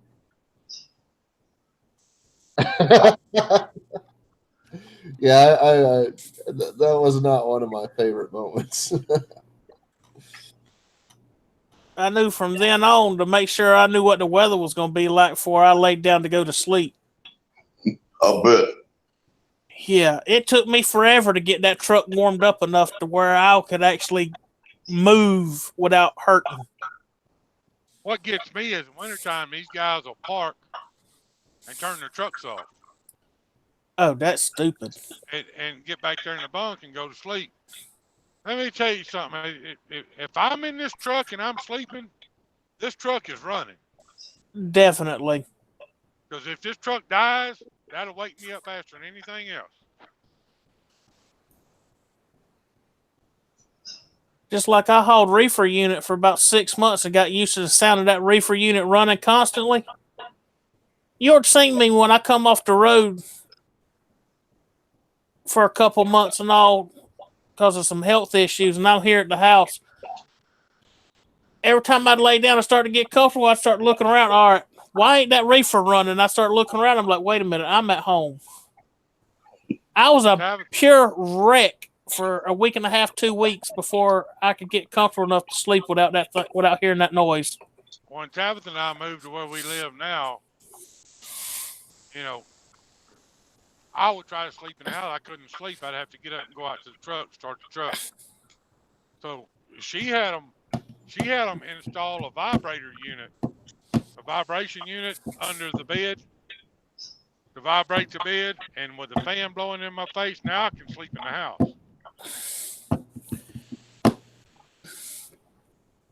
A buddy of mine had it so bad he actually had to record the sound of his truck running so he could sleep inside his house. He would literally play that tape, had it looped to where it would play constant all night. Yeah. Well, when I was actively running the wreckers, I slept with a scanner on all the time. And I could hear a wreck from a dead sleep. I didn't know everything else, but I could hear a wreck call go out over that scanner in a dead sleep. You know the sounds of the tones they set out for each thing. That in my mind was constantly listening for 1029, 1029, 1029. 1029 was an accident. Just like a buddy of mine was a volunteer fireman, and he could listen and the different tones they sent out. He could tell you which fire department they were calling out for a fire. I can listen to a scanner to this day and hear the tone and tell you if it's fire, ambulance, police. Yep. Hey, Craig, did you ever find out what them cops down the road from your house was doing with all them ones had that car pulled over? No, I haven't yet. I haven't even looked into it. I knew it had to be narcotic related because you don't have 9 officers and 2 upper management people from the police department on a standard traffic stop. No. That's probably the little Jones girl.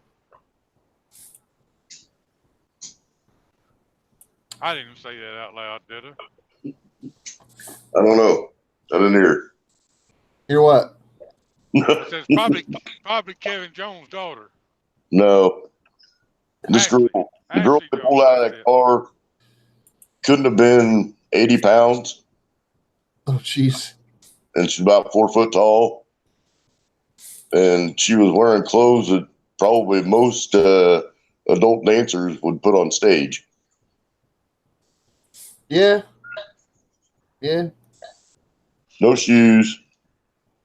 And they had to call a female officer over to cuff her and put her in a squad car. Hey, wait. Does anyone else smell cocaine? I don't know. It was baggie they pulled out of the car and put it into the back of the squad car as evidence was the size of a gallon jug. Holy crap. What the hell? Yeah, I smell cocaine.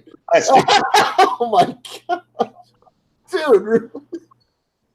Or a whole They bunch were of there back for about 4 hours with that car. Oh. My goodness.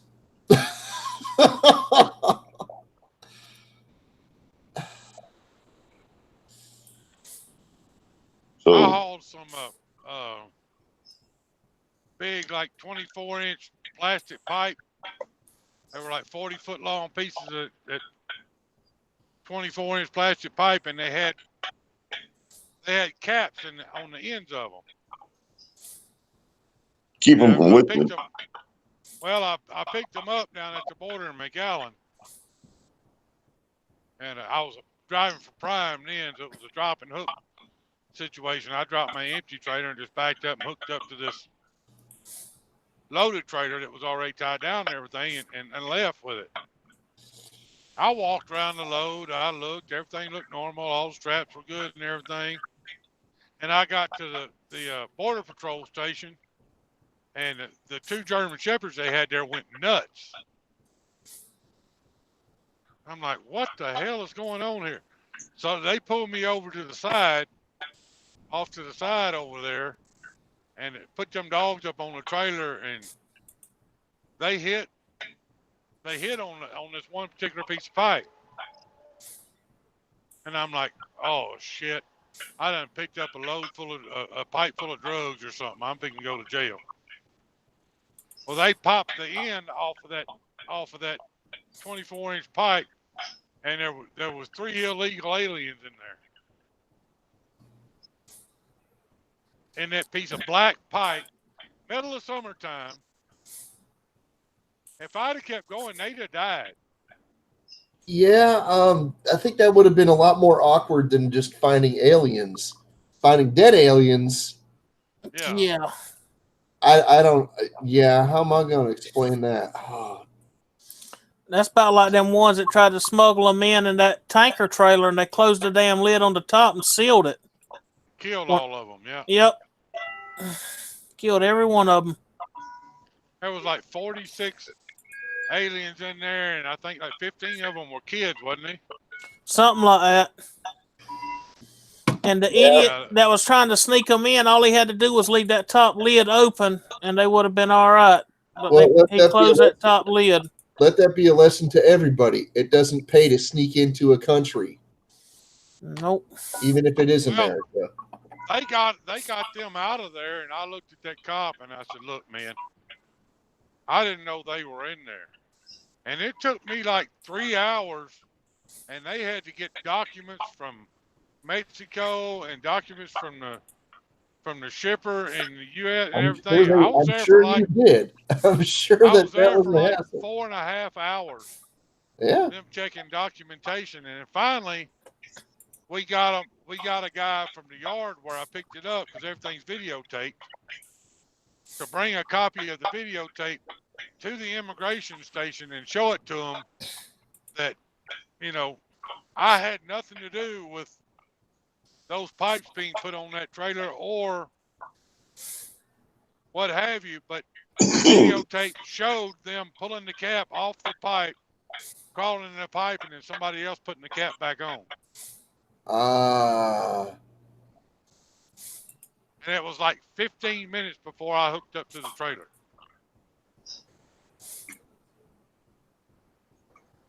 So somebody at that yard led me to believe somebody at that yard was participating in this smuggling thing because they knew when I was coming to get that trailer. And it Sounds like it. Wasn't the first time that it had happened.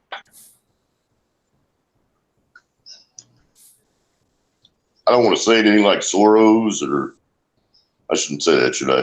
That's bad. Never mind. It is what it It's is. political. We don't need to get into politics.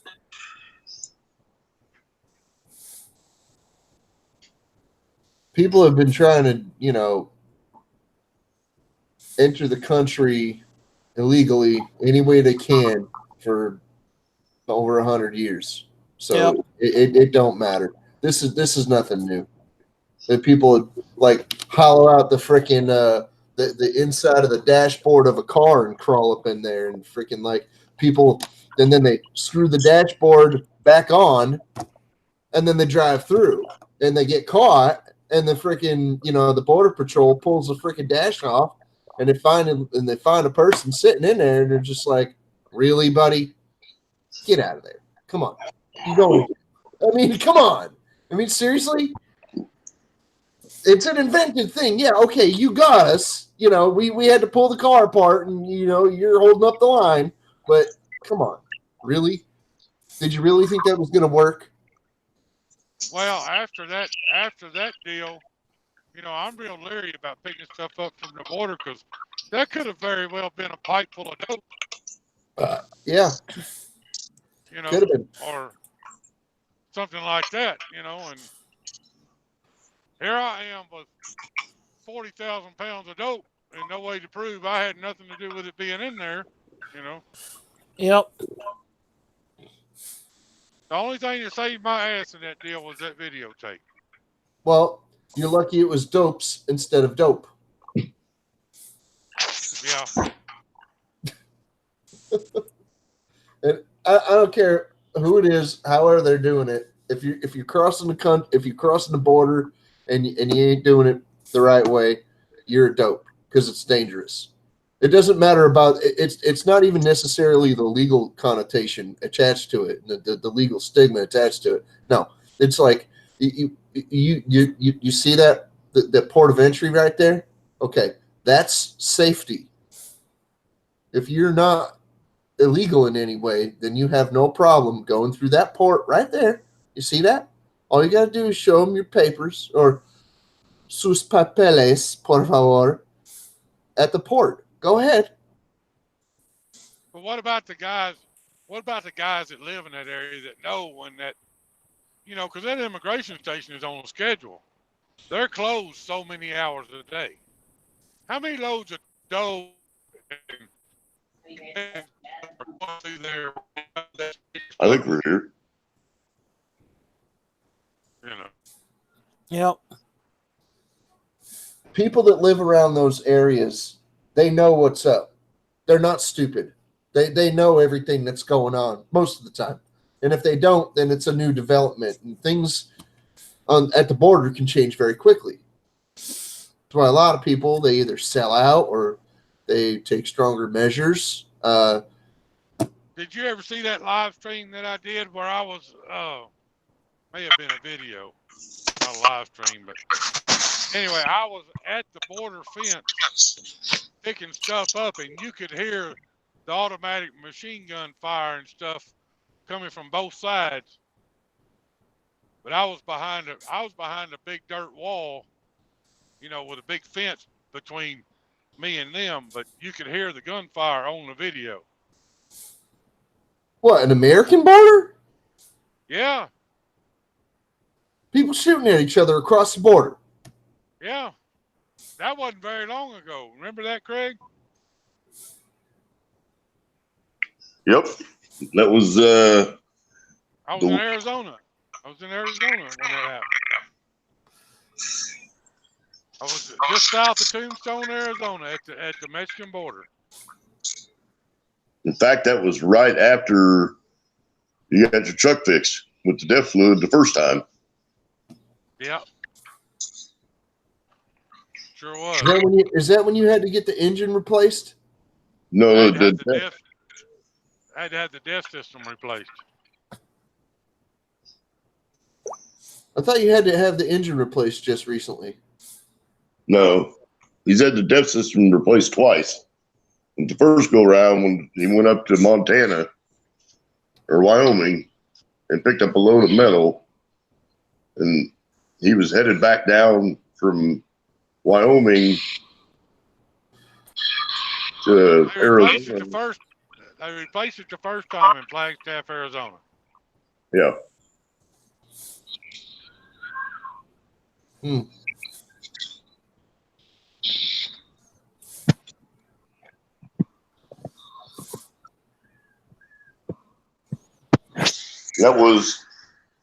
They replaced that the 2 days before he got his restriction off of YouTube. It was in February. They replaced that DEF system 2 days before he got off his YouTube restriction. And then they just replaced the DEF system last week again. Yeah. So it hasn't even been 3 months since they have replaced the DEF system on it twice. Yep.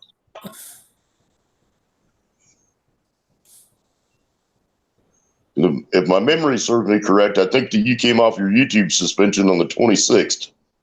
26th of February.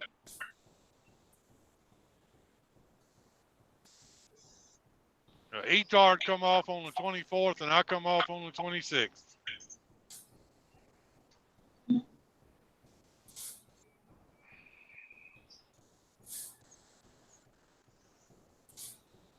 And that was all from that deal that from Sheena. Yep.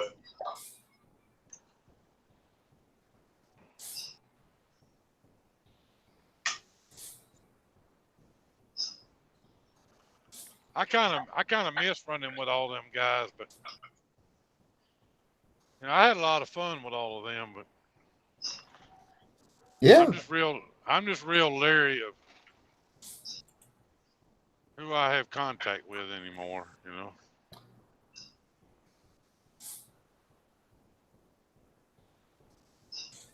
I think they're a little leery too because they've been pretty selective about who they invite up on that stream, if anybody.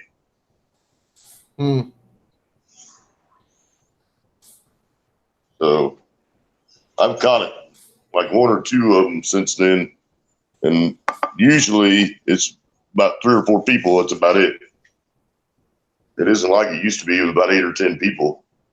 Yeah. Well, that's like our live stream. We get 9 or 10 people on here, and it gets kind of chaotic. It does. What's a live stream?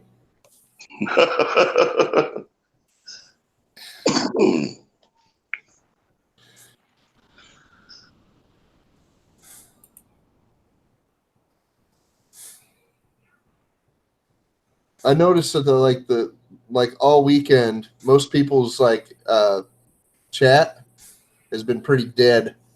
Like not just ours, like every chat that I've been in lately, Dizzy, Hazy, everybody, freaking Sunshine Cooper, Johnny Five actually had more people than usual, and he was the only one that was a surprise out of anyone.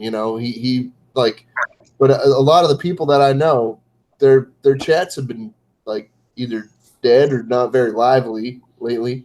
Like over the last several days. Even the hangout boxes of Small Engine Nation, everything have been dead. Horse made a comment.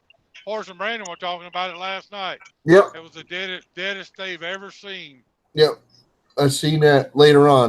Well after they posted that, I seen it. Horse's comment. Through. But it's warming up. People are wanting to get outside and dig their backyard out of the muck from all the freaking all the runoff and the flooding. Yeah. And we're not done with that yet either. I know. We're still got flood warnings over here from time to time, and we're getting more coming in. We're going to have 8 days straight of rain. They're calling for another 5 or 6 inches this week here. So they're telling us we're going to have 8 straight days of rain coming up. I tell you what, Council Bluffs and that's what Omaha and Council Bluffs, that area right in there, man, that's a big mess up in there. They call that. They have a Facebook page for that. Actually, it's called the Missouri River Valley Flood Plain. Believe it or not, and that news group has been just going nuts. Yeah, well, that's what happens when you live in a floodplain. It floods. In chats. Yeah, but I don't think it's ever flooded there like that. It has. I-29 is actually flooded off of the road base. Like the asphalt actually floated right off the road. Oh yeah, I know 29 is messed up.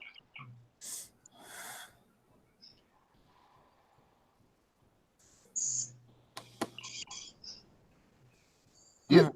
Washouts take all different forms. You know where Spencer Dam is? No.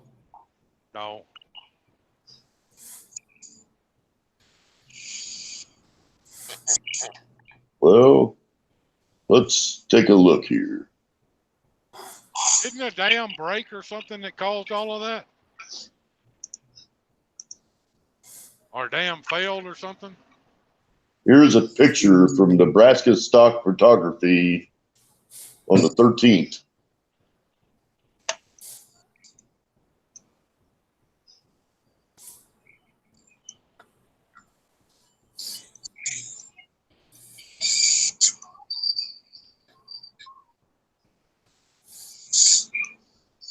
Yep. Welcome to America. There's a highway.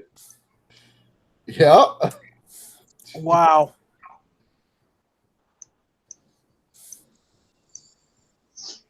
Yep. That's what a bridge washout looks like. My goodness. That is some heavy damage. That's going to cost a few tens of millions. Several tens of millions, possibly. Couple $100 million. Yeah, it might get real expensive. You'd be surprised how much construction you can get done for, like $10 million, believe it or not. But well, in a high risk area like that where you're in a floodplain, well, about that.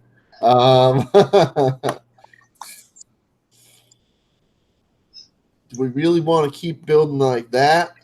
Or do we want to build something that's going to span the distance and not have to get, anchored in the riverbed? Let's build something that goes over it. Then that gets expensive. This is I-29 to Missouri closure right here. This is I-29. Yeah, that looks like, nobody's getting through that. That's right outside Omaha where 80 and 29 meet up. Yeah, nobody's getting through that. Wow, that's pretty bad. But That's crazy. America does get some flooding. I mean, I've never known a year in our history where we didn't get some kind of flooding. We do have a lot of rivers in America. I mean, not like the people in Colorado would notice, really. I mean, come on. Or the people in Mississippi or the people in Connecticut. Oh, hey, how you doing? Connecticut River? Yeah, we don't notice flooding. No, it's all right. No, it's fine. There you go. Another highway shot.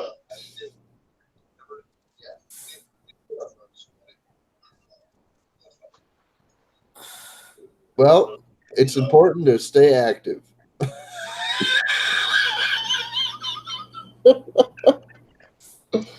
And this, like a lot of this kind of stuff, it may not happen annually, okay, but it happens often enough where, America. This is not new to Americans. They're quite familiar with how it will flood in America. It has flooded. It will flood. It's unstoppable. It's going to. It has nothing to do with us because it's been flooding here for millions of years. It's been happening for longer than bear been crapping in the woods. It's been flooding in America. That's it. It's natural for things to flood.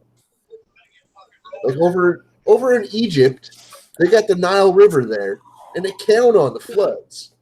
Over in China, they've got the Yellow River there, the big one, and they count on it flooding so that they can water their crops and things. Yeah. They want the floods to come. They're like, they plan for it. They're like, my field's all set, my irrigation is all set up. Now, this river would just flood already.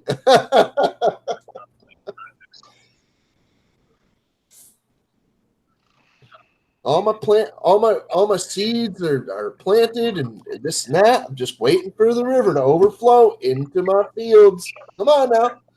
And flood. Come on. Flood already.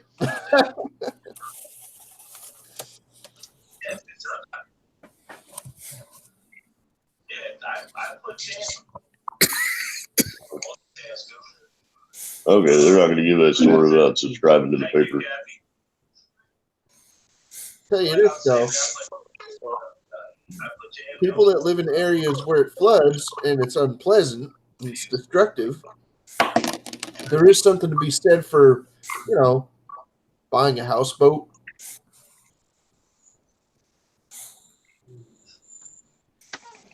You live in a house and you're like, oh yeah, we live in this nice That's a 3-bedroom cape. Got a nice patio and things. We even got a pool in the backyard.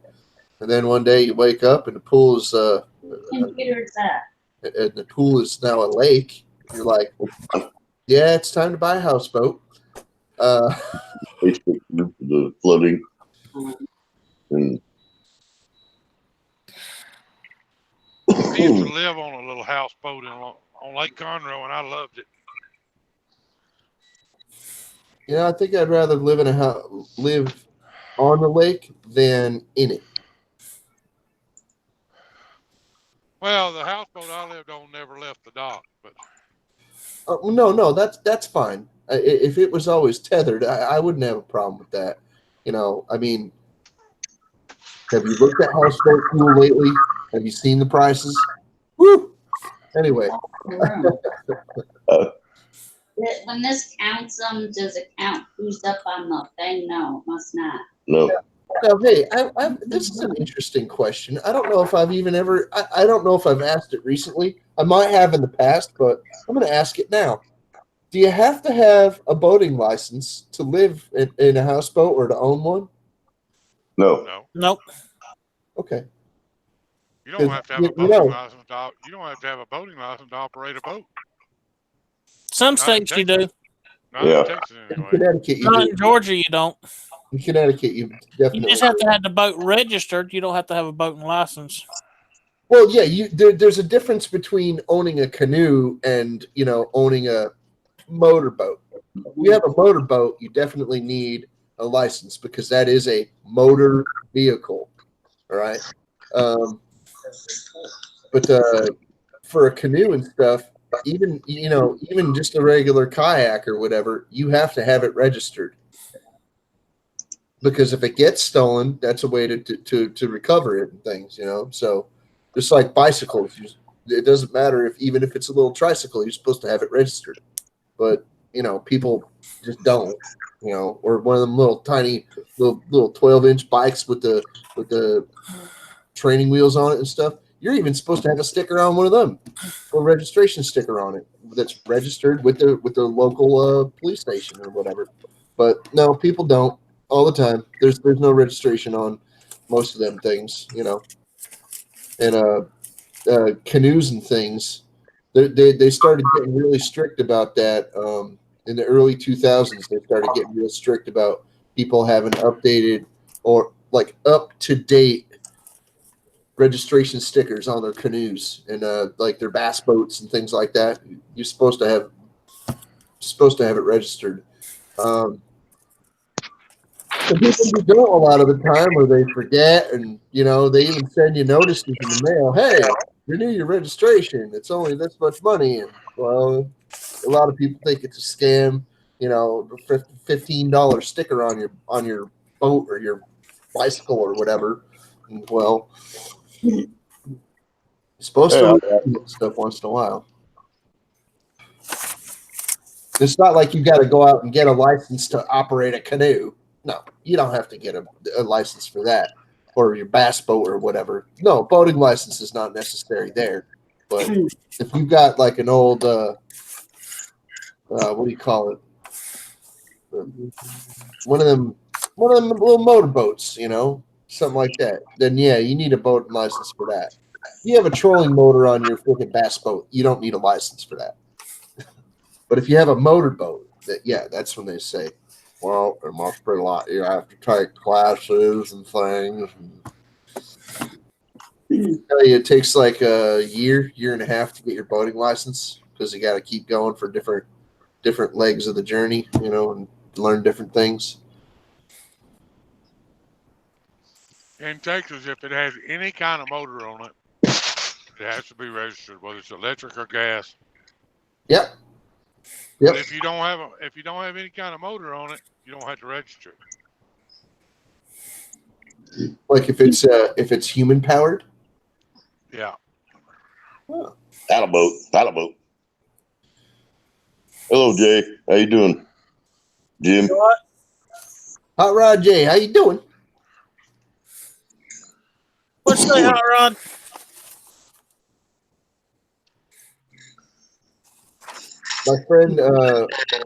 my friend Mike and his whole family, their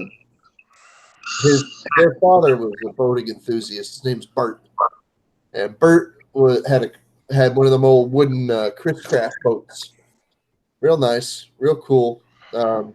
He had all the had like tons of boat motors laying around, stuff like that, and just crazy amounts of stuff for it. But him and his sons, they all had their boating license and stuff, and they knew all their safety and what all the markers mean, and different lanes and channels and things where your boat is allowed here, and you got to have a bigger boat to be allowed here, and this and that. They knew all the boating regulations and stuff because they went. He made sure that they went out and they got their. He demanded that they go out and get their just about demanded that they go out and get their boating license, and he made sure that they had their car license. He wasn't about to let his kids just like sit around and freaking, like rot at the house. No, go get your car license. Get out the house. Freaking go buy $100, front wheel drive beater car and go do something else. Don't sit around here and, give me a headache. Go on, get.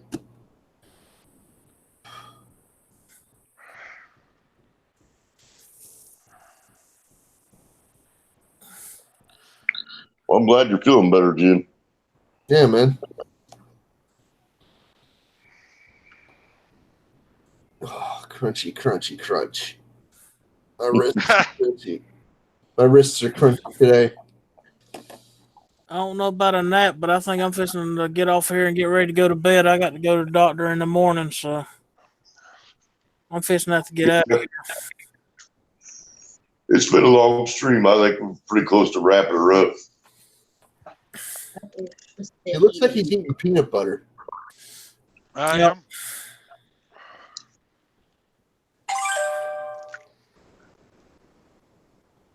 And honey. Okay, that's valid. That works. Texas honey. Is it clover honey? I don't know. It just said Texas on it, so I bought it. Okay.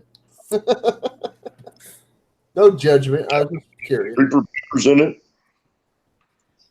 Do what? They have some Reaper peppers in it. Oh, Lord, I hope not. That's No, the latest craze. No, it's just a few bird's eye peppers in there.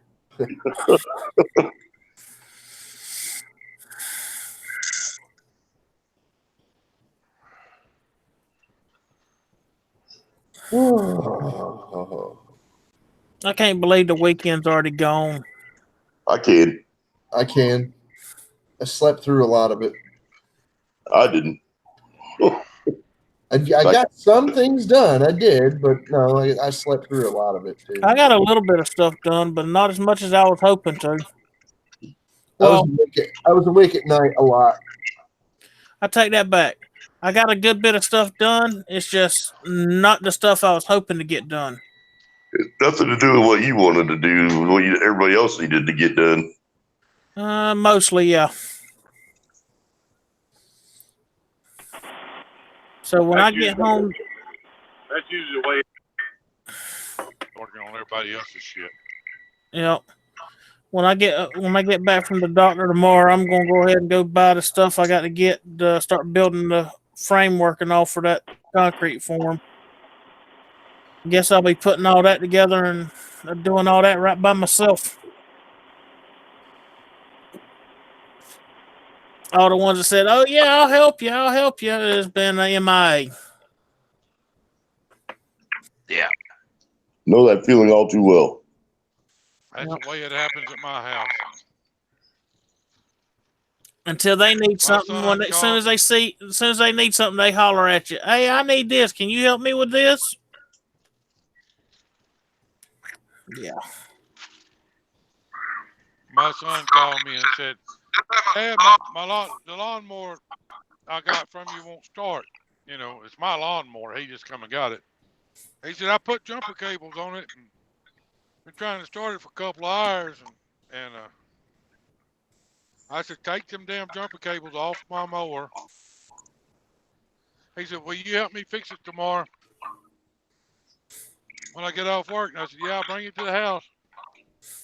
I went in the house about noon and took a nap. When I woke up, the mower's sitting in the middle of my shop floor, and Brandon's nowhere to be found. So about 5 o'clock, when he shows back up to pick the mower up and goes, "Did you fix the mower?" And he said, "Nope, I ain't even looked at it." I get through my list of stuff, I'll get to it. He spun that motor so long, he burnt the battery up, burnt the solenoid up, burnt the starter up. Ouch. How do you do that? Was he out behind in it? No, I'm just trying to start it. I didn't realize that there might have been a fuel cut off on it or something. Spinning it off of a 2-battery diesel truck. Oh. Sending way too much power to that little lawnmower battery. Yeah. Overcharged it and fried the cells. Mm. Melted the battery cable connections out of the end of the solenoid. Yeah, that's throwing some major voltage. They don't take much. Them little 8-gauge wires that they use to run those starter motors on those mowers doesn't take a whole lot of amperes to get them things burned up. Best thing to do with them little solenoids off a mower, take them off, throw them away, and get one off a Ford truck. Yep. They're cheaper to get for a Ford truck, and they last a lot longer and are a lot tougher. I use 2-gauge wire and 4 solenoids on all my stuff. Yep.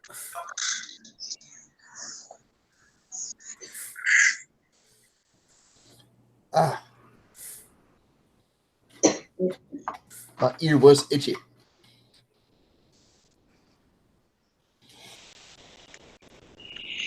And I make all my own cables. It isn't too hard to do, really. Mm-mm.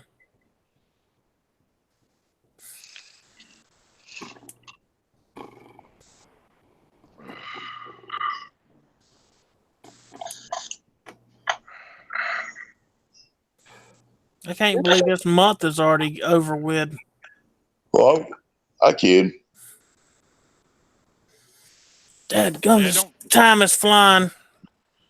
Don't seem That's like good. April lasted very long, does it? I need to go down and buy tags this month. Oh, mine comes at the end of the year at December, which makes it even worse. Well, we got 5 trucks in April, and then we have Kathy's Mustang in September. Mm. And property taxes and tags both. Ouch. Well, it's 12:35 here, y'all. So I think I'm fixing to get off here and go to bed. I appreciate y'all letting me on the panel tonight. I love all of y'all, but I got to go. They're saying now, Mama just said they believe he has a kidney stone. Ow. Yep. All right, good night, Jed. Y'all have a good one. Yeah, I'm tired of myself, Craig. Let's go on and shut this thing down.